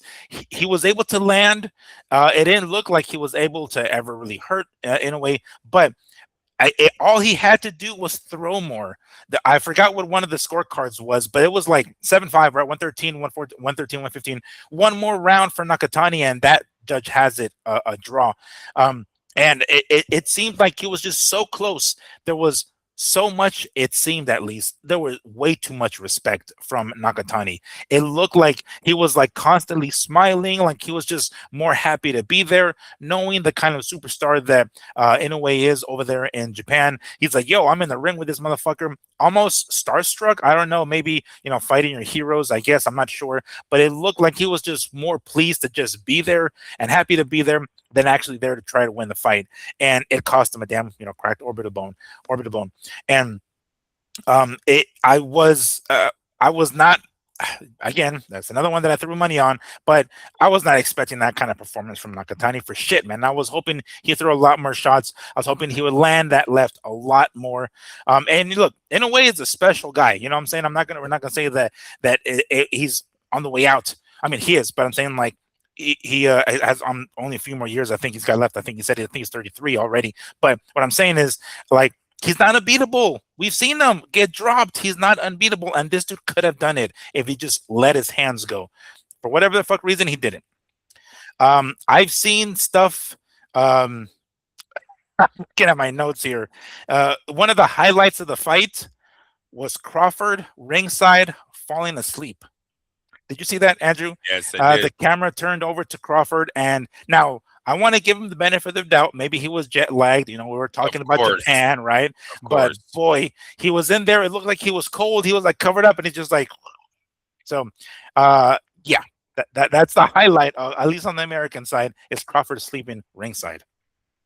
Yeah, no doubt, and jet lag definitely had something to do with it. Crawford wasn't out there 2 weeks or a few days to adjust, right? And he was out there for the fight. So, and on the flip side, I had seen that and media row by the international media numerous times, and that was always the thing.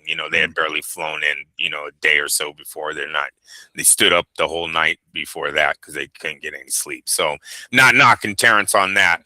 My streak of not watching Inoue's fights live continued. I thought I would be there. I thought I'd be up early enough on Saturday morning to go down to the sports book. Unfortunately, the sports book probably wouldn't have been showing the fucking thing anyways. What channel was it on? That one was on regular DAZN. So that one, that might have been then. That might have been, yeah, it might have been on. But I didn't get to watch it. I haven't watched it yet. I just seen the highlights, seen that he won. Shout out to him. Look, I was gonna say when you're talking about he didn't punch enough. Japanese tradition is they show a lot of respect towards each other, right? Mm-hmm. You ever heard that? They're respectful to each other. They're respectful to the city. It's very clean over there. All that. Everyone takes care of their shit. Mm-hmm. Did you see have you ever seen the viral video of the Japanese man who hits, I believe he's from Japan. Oh, I'm gonna be a dick. I ain't even gonna go there. Then he bows to the girl. Yeah, I think he is Japan. He fucking slides on his head all the way to her, bro. He hits like the girls that pick up the balls, I guess, when they go out of bounds or whatever. She's like down on her knees. Like in soccer or where? No, volleyball. I think they're playing volleyball. Oh, okay, all right. And then he slides on his head. You never seen that? No. Just to apologize, and like she's bowing to him, he's bowing to her. No, No. Yeah, I guess in their tradition, whoever bows the lowest fucking wins the bowing contest, right? Oh yeah. That I did know. Like I think Okay. in martial Oh, arts, well, like where you slides bow on and then it. you bow there further. All This right, dude slides on his head, dog. That's the bow of all bows, bro. And he slides for a minute too. I don't know, it was weird. But to get to my point, sorry guys, I took that a long way. Watch that guy not even be Japanese. All that just to be like, no, this guy's from Indonesia. I don't know what you're talking about. Like all that just to get the nationality wrong. We'll go for the sake of this segment. We'll say that he was Japanese. Yeah. Well, did that have anything to do with the young man going up against his icon? Yeah, his idol, right? His hero, probably. Yeah. Sorry, it took so long. All right. Yeah. No, but I mean, but the point is made. The point was made. You know, that it may very well have been that because, boy, he needed a lot more urgency. He needed a lot more balls. He just let that fucking hand go, and even more so early because the times, if I remember, I'm going off of memory here. The times that Inoue has been dropped by the left hand, it's been pretty early in the fight. You know, it's like, yo, you might be able to catch him cold. Fucking unload quick, jump on him. Don't let him, get his game plan going. You go ahead and jump on him from the beginning. It didn't look to be the case, and yeah, what a letdown, at least from Nakatani's side. Well, this one I've seen this one already. Now, here's the thing: I talked about it on Wednesday. Prior to getting dropped a few times, in a way I'm talking about, he had talked about going up to featherweight 126, depending on how his run at 122 goes. He had been dropped a couple of times. It seemed as though those talks slowed down greatly over the last few months. At least those talks have once again picked up. So it seems like that's the direction he might want to go. Probably not the best idea, but it seems as though he's going that direction. According to Yahoo Japan, let me go ahead and read this Instagram post that I found on Source of Boxing. Plans are reportedly underway for February 2027 fight between Inoue and Bam Rodriguez, according to Yahoo Japan. The bout would headline a Riyadh season card in Japan at IG Arena in Nagoya, Japan. So it seems as though we might have, let me see, we're in May. We should have one more fight, at least one more fight out of Inoue before the end of the year, maybe two. But according to what this is saying here, at least Yahoo Japan, there are already talks underway with Bam Rodriguez in 2027. Now, Bam himself is moving up to bantamweight 118 for his next fight, Antonio Vargas. If you guys check out our YouTube channel, you guys will see the video that I posted of the press conference between Bam Rodriguez and Antonio Vargas. That is going to be for I think the WBO 118-pound belt. So it looks like Bam is going in that direction too, but this is a trend that I'm seeing from them. Whenever one moves up, the other moves up, and then it moves up, and then it moves up, and they're just never close enough. So I'm not sure what weight they're planning to make this catch weight. I don't know if they're going to actually if it's going to be for Inoue's belts. So if that is the case, I don't know, maybe, at 122, I suppose, right? But Bam Rodriguez, this is kind of weird. When you hear Bam talk about going up to 118 to fight Vargas, he wants to go back to 115 to unify the belts and become the undisputed champ there. If you hear his trainer Robert Garcia talk about it, he's like, "Nah, fuck no, that ain't happening." So I don't know who's right, I don't know who's wrong. It seems like they're always on different pages. But Andrew, what do you think about this? Are we jumping the gun on this? Like Yahoo Sports Japan is already starting to say that there's talks underway. Is this too much of a jump? We've talked about it before in previous fights. I mean, previous shows. But it seems like this is kind of the super fight for Bam, at least. Yeah, it's the super fight for Bam. It's the one that, and it kind of cements his career, I think. Yeah, Bam has done so much already in his young career. This would be his, like, the peak for him because they don't have too many more opponents down there. Right, so this would definitely be the top of the mountain And then from here on out, it's just defending. So I would make the risk. I would take the jump. I would do it. It's a retire. I don't want to say retirement fight, but I can't believe that Inoue is looking at 27 for this one. That young man's only going to be a little bit stronger, a little better. You know, his IQ is going to be better, even though it's flawless right now. Don't get it twisted, but I mean, he's still growing, right? So I'd want to get it now. Just it's the same as Benavidez Canelo. Like, we kind of told Canelo to take that fight early on. Yeah. I know if you go look at Fight Net Radio, dude, you're going to hear, you might want to nip this guy in the butt, right? Well, that's what you would think Inoue's taking it, you know, doing with Bam. Like, all right, if he wants it, I want it this year, not fucking 27. What? So I don't like that date for Inoue. Love it for Bam. Bam has time. He can take the fight whenever he wants on this timeline that they're in. And I think it's time to take the risk. Yeah, he's too good to be so unknown. So you got to move up. You got to take a little bit more of a risk and get those big fights. He's like wasting his talent with grabbing all those little titles and not being the household name he should be. Do you think it's smart? I mean, I guess we might see it with Benavidez, I suppose, but plan the next fight for Bam at 118 wants to move back down to 115 to unify there again. And I think he already has like 2 belts, I think, so he still needs the remaining 2. But the up and down, he's not a flabby dude. He's a small guy. So that seems like a mistake. If you're going to move up to 118, just fucking stay there. And you're one weight division closer to Inoue if Inoue stays at 122. But moving back down, let's say he moves back down to 115, right? Let's say he does. And then between now and whenever Inoue moves up to 126, it's like, yo, now you guys are fucking even further apart. How the hell are we going to make this happen in January or in February of 2027? It seems like it's even more separate. I think I believe Terrence Crawford and David Benavidez has shown us there is ways to move up multiple weight divisions and be successful, right? And I think Bam Rodriguez is in that level of fighter that he could pull this off too. If I'm Bam's team, I'm starting to look at moving up. David should have given everybody the confidence that 20 pounds might give you actually power, right? The weight joining thing I've always been against because it was always in boxing, dude, that, you know, we do the weights the day before the weigh-in, blah, blah, blah. You know, guys cutting weight and all that. I've always just taken it, you know, like that was boxing. That's just what you do, right? You starve yourself. You fucking starve until you can't fucking go any lower. That's man shit. No, it's not. No, it's not. If people are getting hurt, right? They said brain damage could have been happening because guys weren't eating right or having the right amount of fluids in their body and shit like that. And they're cutting too much weight.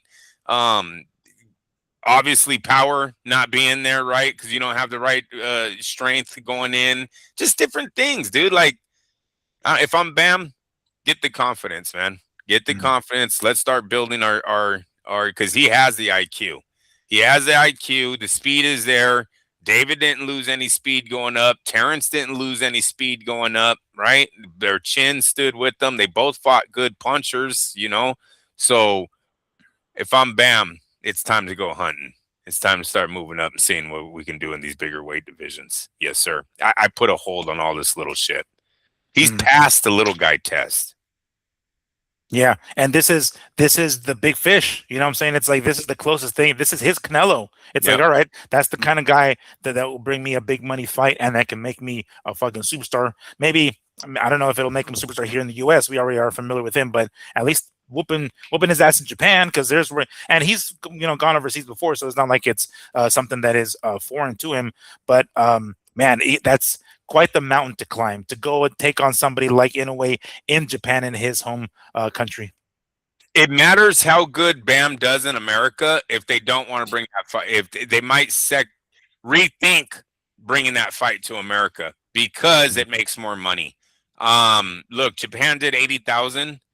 But are they going to do it in the morning? Because nobody in America wants to watch your fucking fight at 3 a.m. Right.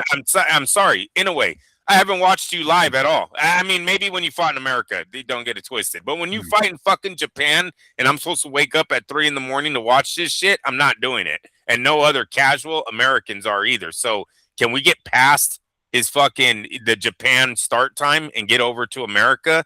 Right. So that's a good crossover name to bring him with. Bam Rodriguez is pretty known in the Mexican boxing fan base. So I think they do good numbers. If Inoue can bring Japanese Americans, boxing fans in general, but we know it's driven by the countries, right? So Japanese especially Americans, the smaller weight classes. Yeah, and Japanese born people to come over here and watch this thing. They have money. We all know they have money. They love gambling and all that too. The fight's made for Vegas, man. It's made for the Mecca. This is what boxing used to be, right? You get two guys from different parts of the world. They come to America and show their shit off, right? And that's what we have here. We have that with Bam Rodriguez taking on the Japanese-born fighter Inoue. So Naoya Inoue, is that how you say his first name? I'm not sure. Let me see if I can pronounce it. It's Naoya. So Naoya. Naoya Inoue. I'm familiar with Inoue because of other fighters prior to me knowing, so that's the easiest one. And then we just call him Monster, obviously, because that's kind of his nickname, right? All right.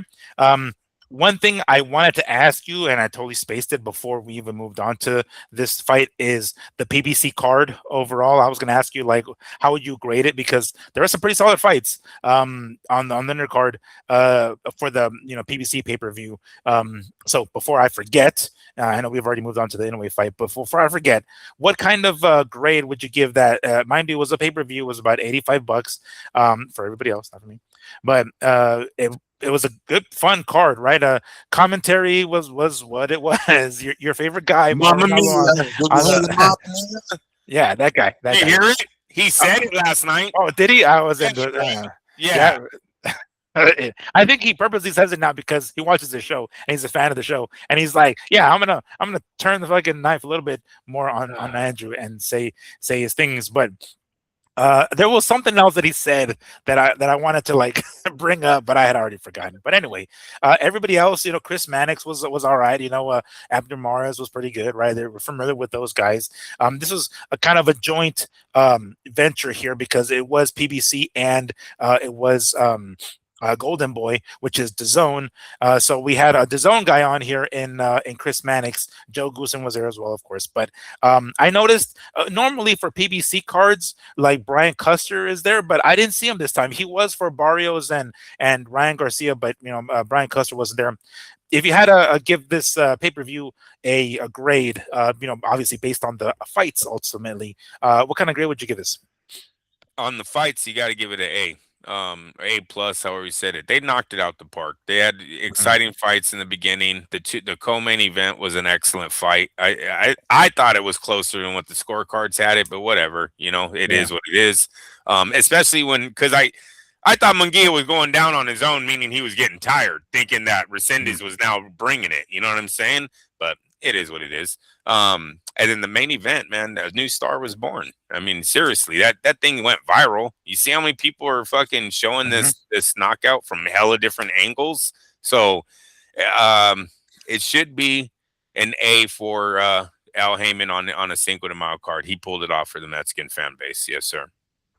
We'll wait till Tuesday. Maybe there's some numbers released as far as the pay-per-view buys or something like that, right? So we can get more numbers as far as viewership. Go ahead. I can say that the legal stream that I was on had, what did I text you guys? There was 24,000 viewers on the stream. Oh, shit. All right. Yeah.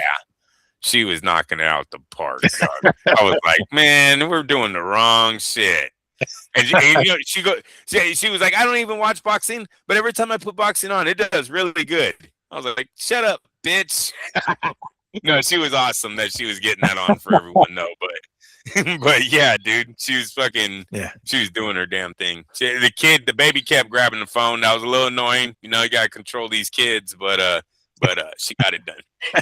You see little baby hands. She's like, no, let it go, let it go. You see, like her hands, like slapping the baby's hands away and shit. Like, get out, get out. But that's a lot of people not buying your pay-per-view, right? Yeah, That's only one person, dude, that took 24,000 buys away from you. Yeah. And if we want to do the math, 24,000 times, let's see here, what was it, $85? That's 2.4 million, or actually 2 million, a little over 2 million, not 2.4, but $2 million away from that. Oh, yeah, I don't sound good when you say it like that. Damn. Yeah, that's quite the hefty price tag on that. It really is, bro, because that's just some random person, dude. How many random people out there are putting these things on their fucking TikToks or whatever? I don't know how she found it, but however she found it, and freaking they're all got thousands of people watching it. No wonder why our numbers are so fucking low. You know what I mean? Yeah. I texted to you guys. I'm trying to find it, but I could have swore I texted it to you guys when she said it. I was like, oh man. We're in the wrong business, Andrew. We're in the wrong business. No doubt, dude. All right. So on the topic of Golden Boy and Oscar, so this is our I guess our only Zuffa topic of this show here this week at least. It looks like Oscar De La Hoya is willing to set the beef aside, at least. I don't know if he'll squash the beef, but definitely set it aside with Dana and Zuffa to make the Ryan Garcia and Conor Benn fight actually happen. Now, as far as I know, Zuffa generally doesn't work that way, right? I mean, maybe this is a different type of Zuffa, right? We're talking about two different kinds here, but normally they, or at least the way they make it seem, they want to have everything in house and they want to run everything themselves. They don't want to have anybody else be part of it, and they're not just. They're not going to be working with other promoters the way most promoters do in the world of boxing outside of them. So seems like it's unlikely, but Conor Benn is, at least according to the WBC, the number one contender for the welterweight championship, and of course Ryan Garcia is the belt holder currently. So if there's enough money, I have to assume Zuffa is all in. I don't see why they wouldn't be, but I haven't heard anything from Dana's side or Zuffa's side. But when the question was asked to Oscar, Oscar said, "Hey, I'm willing to make the fight happen. If it makes fucking money, it makes sense. Let's go ahead and do it. Dana, call me." I didn't like that from Oscar, but he wanted to throw that in at the very end. Andrew, is it realistic that a fight like this can be made considering the two corners or the two promotional companies? First off, I thought Oscar looked foolish for his little video he put out where he's what the greatest fucking fights ever. Yeah, let's party. Your guy just lost, dude. Not a fucking no shout out to Ramirez. You know what? He does that a lot. I know, every bro. time, and not just obviously he's crazy when Ryan wins, right? Fantastic. But even when this guy loses, he's like, "Fuck yeah," like, yo, what the hell? Yeah, dude. I thought that was real, just trashy looking. Yeah, kind of trashy. Like, I don't know, whatever. Yeah, you have Samson over there saying they're all like my sons. And you got Oscar over here like, let's party. Right. That guy just got his orbital brome. Fuck yeah. You can't see right now. Like, He's fuck, like, Oscar? That guy, like, who is it, Oscar? That dude who lost to Benavidez. That guy. Like, oh, you're a fighter, Oscar? Yeah, the left-handed guy. He got his orbital cracked. But it's all right. Party time. Cinco de Drinko, guys. Fire up the sada. Yeah, like fucking that was weird. Did you see that clip of? I mean, this is kind of a side topic, but I don't know if I sent it to you of him like celebrating. My buddy sent it to me. I'll send it to you here shortly. But it's like him on his fucking social media, and they're like, he's got a sombrero on. Got sombrero on and his fucking speedos and like USA speedos. Oh, and stuff yeah, like that bullshit. Oh Lord. Yeah, the different little clips, right? Yeah. Yes, I seen it. I sent it to you again just in case. But anyway. But I agree. Go ahead. What were you gonna say? Second, what was your question on the De La Hoya? Is it realistic that we can get that fight going? I mean, is okay. Enough of the sanctioning, WBC saying, "Yo, this guy's the number one contender. We got to make this fight happen." Is that enough to make this fight happen? It is if Turkey wants it done. And that's where I think Oscar once again looked foolish by saying, Dana, call me. I thought Dana wasn't the one that was pushing fucking Oh yeah. right? You Oh keep calling. shit.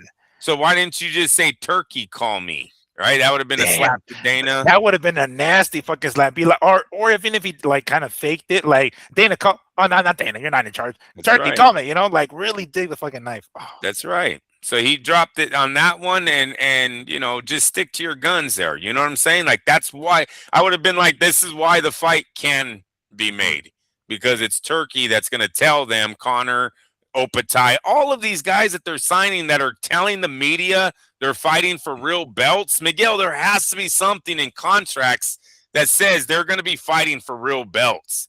I can't see that these guys are like, oh, where does it say I'm going to get the WBC? It doesn't. Fuck it. You know, right. You know, it's like, where does it say that I can unify and be undisputed champion? Like, oh no, that's not there. Oh, no, all right. And step out of the ring and go, I'm going to fight for the titles. Like, we'll add it later. Okay, all right, sure enough.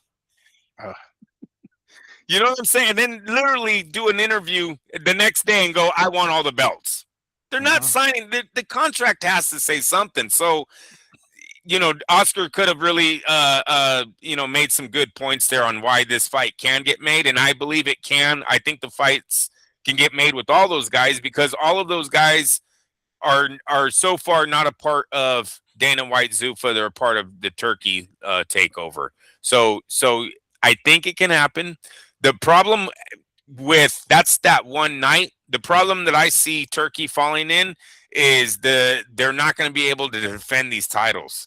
So this is going to be more of a one great night of Turkey putting his guys up against the real boxing world. Maybe he wins, maybe he doesn't. If he does win, poof, all the titles get blown up again. We all do this all over again. Vacant title shots, build up fighters, and then match it at the end. That might get old. You see, in boxing, we like for the ball to keep rolling. Like, so let's just say if he gets a guy that like Floyd Mayweather, do we really want to see Floyd have a career of winning a title, unifying, and then blowing it up, and then waiting for everyone else to unify again so he can fight him again 7 years later, 5 years later, and then blow it up again? No one wants to see that. So the model doesn't work. It continues not to work in my brain. I think in the future, it continues not to work unless they give in. At some point, Turkey's going to have to clip Dana and say, stop talking the way that you talk. We are now a promotional company. That's it. And then move on from there. It's the only way it works. I'm going to have to throw in a brief, very brief, shameless plug, and it's not shameless plug for me per se, but there's a very, very, very interesting video on YouTube by this YouTuber named Napoleon Blown Apart. That's his name, Napoleon Blown Apart. But the video is called "You Don't Hate Zuffa Boxing Enough," and it's long. It's about an hour and a half, but he goes into some shit. Everything from the fighters' contracts, that are actual fighters' contracts, to Turki al-Sheikh changing his name because of the shit that he's done in Saudi Arabia. So when you look him up, it's a different fucking name. It's crazy shit, yo. Wow. Like doing stuff to like Arab families, like, you know, higher ups, royalty, you know. And he's like, shit, let me change my fucking name so they don't fucking find me. But I mean, obviously they do find him. But my point is, like, you watch this and it kind of goes over like where the process from where it was when Zuffa first started to now, points out the same stuff that we're pointing out. There's two different fucking Zuffas here, right? There's the Turkey one and the Dana one, and which one some of these fighters will fall into is what we'll find out soon enough. But anyway, when you guys get a point, and I'll send it to you, Andrew. It's fucking crazy. It's an hour and a half, so you might have, you know, I don't know if it's a bit long. Yeah, but it's crazy the way he cuts into these fuckers, and he makes it funny, mind. Anyway, but I figured I'd throw that in there. Nice. But yes. So as long as you know, if Turkey wants to make it happen, we can get Ryan and Connor. Right. He just won't keep the title. Yeah, right. He'll win it, like, all right, great, a lot of money, and then just toss the belt away. Do that one day too. I wouldn't be surprised Zuffa actually put it in a garbage can, like the Riddick Bowe. Oh yeah, Oh, and that's happened in wrestling too. Ironically, pro fucking wrestling, they convinced the female wrestler to come on with the other organization's belt and toss it in the fucking, Oh, geez, let's not do that, please. Let's not do a Riddick Bowe. Well, on the subject of Oscar, our next topic here. Floyd Schofield, yet another Golden Boy fighter who turned to social media to slam Oscar. Let me go ahead and read this X or Twitter, aka Twitter, post that he put on here. Why would a promoter like Oscar De La Hoya and Golden Boy keep a fighter that they do not believe in? Shake my head. Boxing is so messed up now. We fight for money now. They can keep the belt. See you guys in July/August, hopefully, probably against a cab driver that isn't, but it isn't our fault. So I don't know what he's referring to specifically. The way he's making it seem, it's Oscar doesn't like him, but he's contractually obligated to stick with Oscar, depending on what the contract is. But it seems as though he's trying to imply that he's not getting along well enough with Oscar. Oscar doesn't like him, but he's like, yo, if you don't fucking like me, then let my ass go. No, he's got you under contract, so your ass ain't going anywhere. But anyway, see you in July, August, hopefully against another taxi cab driver, whatever the fuck he's referring to. But it seems like even now he's like, you know what? Fuck the belts. Just fucking pay me what I'm worth, and I don't give two shits about the belts. Yet another Golden Boy. I don't know what his case is. I guess if he has a case to try to get out of this contract, I don't think he's gonna, obviously, but yeah, it seems like every time Floyd Schofield's name comes up, it's to withdraw from a fight or some bullshit going on outside of the ring. That's what I was gonna ask. This is the young man that backed out of a fight on fight week, correct? Got sick like 24 hours before the fight. He's done it twice. Once was against Shakur. I'm trying to remember who it was the second. It wasn't Devin? No, I don't think it was Devin. No, it was Shakur. Devin? It was okay. Shakur on one of the better Biev and Bivol undercards co-main events. I forget which one it was. And then he did it another time that I can't remember. But then it was, the recent video that Devin released of like his pops, that security video of his dad, right? Like dragging his mom around or whoever, or his girlfriend around. Anyway, but yes, that's it. Yeah, they probably don't believe in him. What the fuck? You know what I mean? Like, yeah, you hit it right on the head, kid. They don't believe in you right now. You are going to be fighting a taxi cab driver until Oscar, Bernard, whoever is running your career. Because I want to say he was more a part of Bernard than Oscar. It figures out when it's ready to pull the trigger with you again. They've tried twice. You've bailed on them twice. But your talent, right? If I had a guy that was talented, bro, but I didn't know when to actually, didn't know if he was ready for the big time. Well, definitely I'm going to say, no, we don't feel you're ready. We're going to put you in a showcase. And they're going to be all pissed. Oh, I'm ready. But Miguel, the kid, I don't know the second cancellation, but I do know about the first one more. And that one, he bailed on literally like fight day. That is so fucking bad, dude. Do you know how bad that is? They can't recoup any of the money back. They piss off so many people when you pull out that late into the fight, dude, because everything's already done. We're already ready to crack bottles and cash check. Yeah. What do you mean you're not getting in the fucking ring? Dude, no, you don't do that on fight week, bro. That would make me not want to invest in you again. Seriously. Your fucking job is to be ready to fight, right? Yeah. For sure. So I can see where Oscar and them don't like him. Look, I don't really like his, well, fuck your titles. I don't know what that means. Because, look, I can take that as you're trying to act hard, but I can also flip it on you and say, well, are you scared of fighting champions? Mr. Guy who got sick right before facing one of the best champions in the world. Now, all of a sudden, oh, fuck your title. What? So what are we doing this for? What am I going to give you $2 million for to fight some scrub? Yeah, I was just going to say that too, because he's like, now we fight for money now. They can keep the belts. How the fuck do you think you're going to get good money without a belt, fool? Yeah, unless he goes, is he saying like fuck the sanctioning bodies? You know, Is that what he's saying here? Or that, I don't really get the F the belts, I fight for money now. That sounds like you're trying to get to the other side. Yeah, that does. But why? I mean, man, I can understand him having some sort of issue with Oscar. So go with another promoter. You don't have to fucking be with Oscar. But when you start going that direction of like, forget the belts, it does give me the impression that you're kind of sort of leaning towards Zuffa, or trying to at least. Yep. He wants that turkey money. The turkey's offering money to these guys that they're not making without these titles being unified and having these big events in boxing, right? Turkey's giving guys money just for showing up.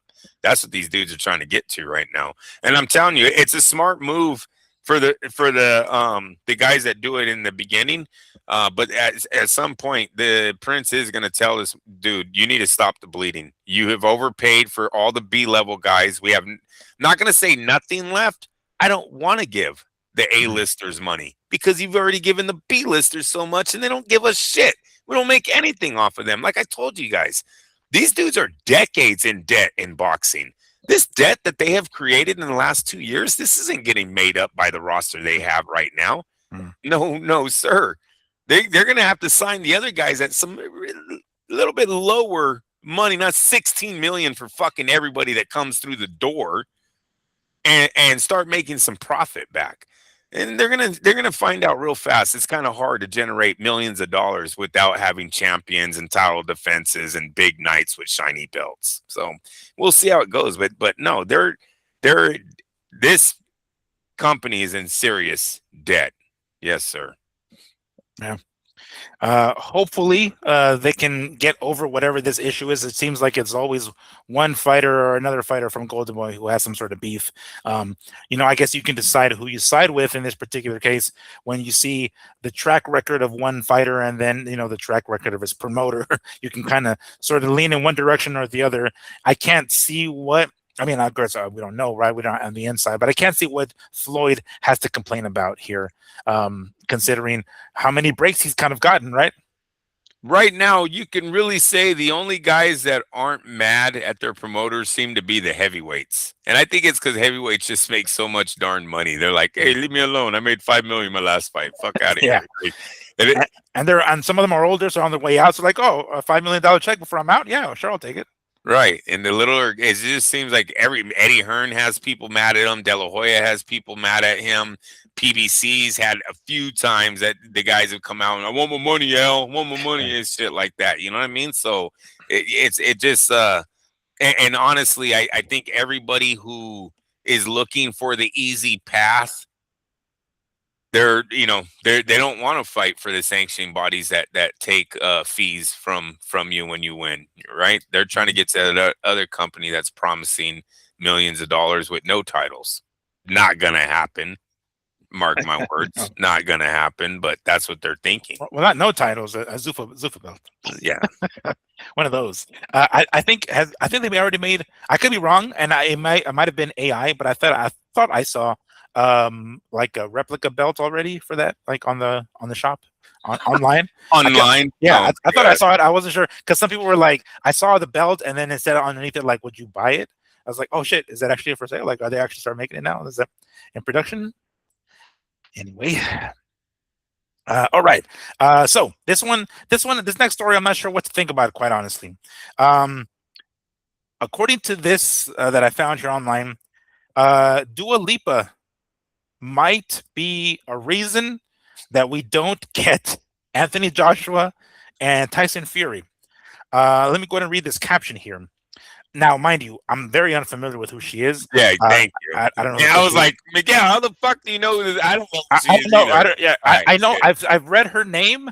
If you would show me a picture of her without knowing her name, I wouldn't know it's her. Essentially. Right. Has reportedly declined an offer to perform at Anthony Joshua and Tyson Fury's long-awaited heavyweight showdown, despite the suggestion the fight would be jeopardized if she did not perform. So that makes it seem like, hey, would you come perform? I don't think I'll do that, but we won't have the fight otherwise. And she's like, yeah, I don't know if I do. Who cares? Yeah. She's like, who? Saudi Arabia's General Entertainment Authority chairman, Turki Al-Sheikh, was hopeful of having the 30-year-old singer in attendance and performing, having been a big fan of the Brits' music. Really, he's a fan of her music, huh? Eddie Hearn is quoted as saying, Turkey is saying that if Netflix wants to do the show, it's got to be in London and Dua Lipa's got to perform. That's over to him, saying like that's up to him. Hopefully Dua Lipa will change her mind and be the one to perform at Wembley. Anyway, I don't know. I don't know what legitimately this has at all. But when I saw that, because mind you, the headline is like, oh, it's in jeopardy. Now what, right? Forgetting the 20-0 with 20 knockout, 21, 20 knockouts opponent that that AJ will fight in July. Forgetting that guy, but I was like, oh, what the fuck? And then it has this broad. I'm like, yo, what the fuck? So really, this fight is gonna be? I want to throw this in there because of how obnoxious this was that I saw this to any degree. I know that Turkey is the kind of guy that says no, it's my way or the highway. Nobody tells me what the fuck to do. But this one seems a little excessive. I highly doubt the fight is legitimately in jeopardy because of this random. I'm gonna say random, but this singer here. Yeah, I'm sure there's not there's no boxing fans out there going, I was going to go to the fight, but now that she's not performing, I'm done. Right. Come on. I was going to pay $2,000 for a ticket, but now. Yeah, that's a joke. Look, if they do, look, first off, was this thing posted on April 1st? Are you reading an old? Oh, you know hell no! Oh, you rat bastard! I didn't even fucking realize it might. I didn't look it. Maybe you're right. Maybe it was April 1st because Instagram will fuck you up like that. It's not chronological order anymore. I should have known. I should have. Thank you for making me sure I cross my T's and dot my I's. Because fuck if I know. Watch this bitch. I'll find it right now. But I don't know. No. Bro, it just seems so far out of left field. You know what I mean? Like, no, I don't think that's jeopardizing the fight. If that does jeopardize the fight, if this becomes a reason that Tyson Fury and Anthony Joshua wasn't made, that's the lie that they agreed to give us. I'm sorry, but there was something else behind the scenes that stopped the fights from happening. It was not a fucking concert. Nobody cares about a concert for AJ versus Fury. So, that's where I'm going to go with that. All right. So this was from 3 days ago. All right, good. Thankfully. But it's from the Daily Mail Sport. That's who posted it originally. So, all right. I figured I'd throw that in there because I'm like, yo, watch it be legit. And like, oh, you heard it first here. Yeah. All right. So this last one, actually, I have two last ones that I'm going to go through quickly here. So we talked about it, and I know you've had your very deep skepticism about this, Andrew, but there is still, it seems as though, going to be a attendance record-breaking event that will be taking place in San Francisco later this year by one iVista Media. I believe the president is or CEO Ed Pereira, who says he intends to put on a show in San Francisco that will break the record of attendance for a boxing fight, or I believe an outdoor boxing fight. And very, very early on when this was announced, I want to say back in January, maybe February, but essentially it was there were a lot of rumors going around of who it could possibly be. There was at one point where we even thought or heard a rumor that it was the main event for this particular card was going to be Usyk and Wilder, and that obviously ended up not being true. And we kind of were really I guess skeptical that the fight or the card itself would even happen. Well, there's a recent post on Boxing Scene's Instagram account saying that now we actually have a promoter who's going to be running the show, and it's none other than Samson. I can never pronounce his last name, but Lukowitz, if I can pronounce it right. If that name rings a bell, yes, he is always side by side next to Sebastian Fundora, David Benavidez. He was the man who discovered Manny Pacquiao and Sergio Martinez. He's been a promoter for a very, very long time, and he's been around the boxing world for a very, very long time. So the guy knows his shit. He's the real deal. To have him involved in this, now it's starting to look like it actually may happen. Whether or not it happens, of course, we're still several months away. But Andrew, reading this, that Samson Lukowitz is involved and will be the lead promoter for this said event that's going to be breaking attendance records. Does it make it more legitimate? Do you think it will actually happen now? No, I don't. Oh, damn. Shoot So that down real fast. a major air boxing event, Battle of the Bay by iVista Boxing, is scheduled for July 11th. Mm-hmm. Miguel, July 11th is 9 weeks away. They're building 150,000 venue in 9 weeks. Well, it's not going to be. It's just going to be outdoors now, so it's just a ring and bleachers. Civic Plaza can't hold 150,000. Where are they going to just fill up the street? They're going to just have people all the way going down the block and going, look, you see 3 blocks down there are still people. So it's 150,000, I would say. You see those guys parked in their car over there? That they count. They count. Count them. Fucking homeless encampment. Yeah, hey, add them on the side here. You see those 2 guys smoking crack right there? They're part of the show. They're part of the attendance. You see that girl over here hoeing her stuff out? Yeah, she's part of it too. We're 9 weeks away from this date. They better get the ball moving. Who's fighting? Mm-hmm. Or when are we selling tickets to your 150,000 seats? Are they even selling tickets, or is this a free event? Matter of fact, fucking A. You're gonna piss me off. Let me see. It says I got mad when Samson put his name behind that. I'm like, bro, what the fuck are we doing here? What do you like? Don't jive me, dude. What are you guys talking about? 150,000 seats. You know what I mean? If I was a reporter, I'd be like, when, where, who's the name that you think 150,000 people even give a damn about in San Francisco? Well, 100K. I don't know if they'll get 150, but 100,000. This one says aiming for a record-breaking 150,000. Oh shit! I thought it was like barely 100,000. It's like 107 or some shit. 150K. Goddamn! Oh my gosh! The cops, the blocking of the streets, the parking. I've mentioned all this before. When is this all going to come out on how they're going to get this done?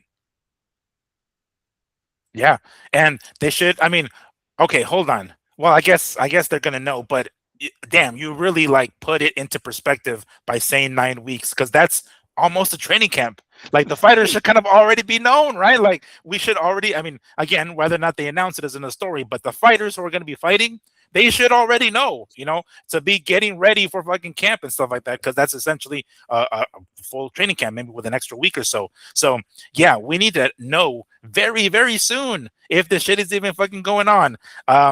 So you don't think it'll happen at all, or maybe you think it'll be postponed? Oh, no, I think they're putting on some kind of stupid event that's going to draw about 30 people, and then they will be like, see, we did it. We did it here in San Francisco, but never show the crowd, never show anything, right? No, something's definitely going to happen, but, I mean, because it even has key upcoming events in San Francisco, Battle of the Bay, July 11th, an open-air event at Civic Center Plaza featuring 8 fights. Oh, so they got 8 fights, Miguel, featuring 8 fights. A fan village, a music festival. Get the fuck out of here! I don't believe it. What's a fan village? What the hell's a fan? I don't know. And a music festival. So who's gonna be there? Are we selling tickets to that? Who's funding this thing? Yeah, is Dua Lipa gonna be performing? No, hey, Sam's cool. I know Sam don't got that type of money. I'm sorry. No, yeah, I don't know. Samson he doesn't have that type of money, dog. He really don't. I'm just being real. He's good. He's a good man, probably richer than me, but he ain't doing no fucking record-breaking event like this. Well, I mean, they said supposedly YouTube is behind it also, right? Like they had some sort of deal that they struck with them, apparently, or at least that was the initial reports. Whether or not that's still true is another story. But initially, that's what they said from the beginning, that it was going to be on YouTube. So I thought, okay, well, maybe YouTube is funding this shit. They're footing the bill for this. I thought it just meant that they were streaming it on YouTube, which YouTube would be, they're open to stream. We're streaming on YouTube. You know what I mean? Like, they don't give a shit about that. I don't think YouTube's giving them money. No one's watching. Bro, you got to tell us who's fighting. They got to tell us who's fighting. This started out. It's not Wilder and it's not Usyk. It's definitely not Usyk. Yeah. Wow. All right. Well, we have some answers. I didn't know that. Even that what you said right there about the 8 fights. Like, oh shit. All right. I So know. there's 16 fighters that we know are gonna be on the card. Maybe we'll go to Box Rec. We'll have it on Wednesday. I know we gotta get out of here, but on Wednesday we'll go to Box Rec. We'll do July 11th and see if they have anything fucking in the schedule. Dude. Oh, detective work. I like it. I like it. All right. All right, perfect. So let me go ahead and throw in this last story. Just one. This is a brief one, just because it happened to come up during fight week here in Las Vegas. There was another press conference held, not just Zurdo and Benavidez, but the official announcement of Errol Spence Jr. to take on Tszyu. That will be taking place on the 25th of July, and it's going to be in Australia. And I was taking a look at this post here, talking about the official announcement, and the caption includes Spence. This is Spence's first fight in over 1,000 days. All right. That being said, Andrew, because I know you basically early on at least picked Spence, even with the time off. They got into a heated exchange at this press conference. They were talking mad shit, especially from Spence's side, so much so that there's this video of them backstage where Spence is like walking by. I don't know if this is before the exchange or this was like afterwards, but basically Tszyu, being a sportsman, like brings the hands up, to bring it in, and Spence leaves him hanging. Like, wow, all right, well, we're there now, apparently, I guess. So kind of fucked up, at least have some sportsmanship. This leads me to believe this might have been, before, after the exchange. I don't know. So Errol Spence be like, yo, I just fucking talked mad shit about you. I'm not going to shake your hand. Get out of here. I don't know if that was the case or not, but regardless. All right, we officially have it. Andrew, I'm assuming you saw bits and bits. I didn't see the whole thing. I saw clips of it. Did Spence win round one with all the shit talk of the press conference? All the shit talk, the leaving him hanging.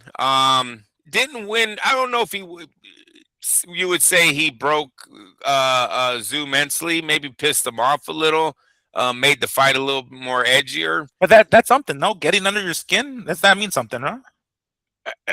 It matters what bear you're poking.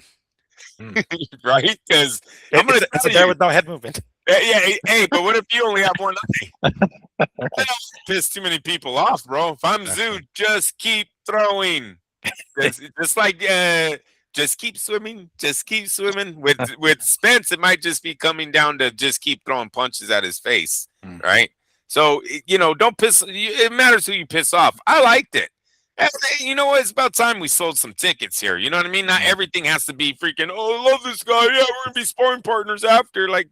I like it. I like it. So, Tszyu don't move his head. It's an uphill battle for him going up against a talented fighter like Spence on the offensive side of boxing. Defensively, I don't know who Spence is anymore because his vision might be impaired. But on the offense, that man knows how to light you up still. So I see Spence still throwing the same combos and Tszyu still not moving his damn head. I guess, this is only a couple of weeks after the record-breaking event, so we're talking 10 weeks away. But definitely looking forward to seeing that one. It's a BBC card, and it looks like they intend to put this motherfucker on pay-per-view. If they didn't learn anything from Fundora and Tszyu, because that sold, jack shit as far as pay-per-view goes, PBC and I guess Amazon Prime, they're still behind Tszyu for some fucking reason, and they're pushing this one. I can't imagine this doing good numbers. I don't know how the case it would be, or I don't know how pay-per-view works in Australia, but at least here in the U.S., I would have to imagine this is going to bomb.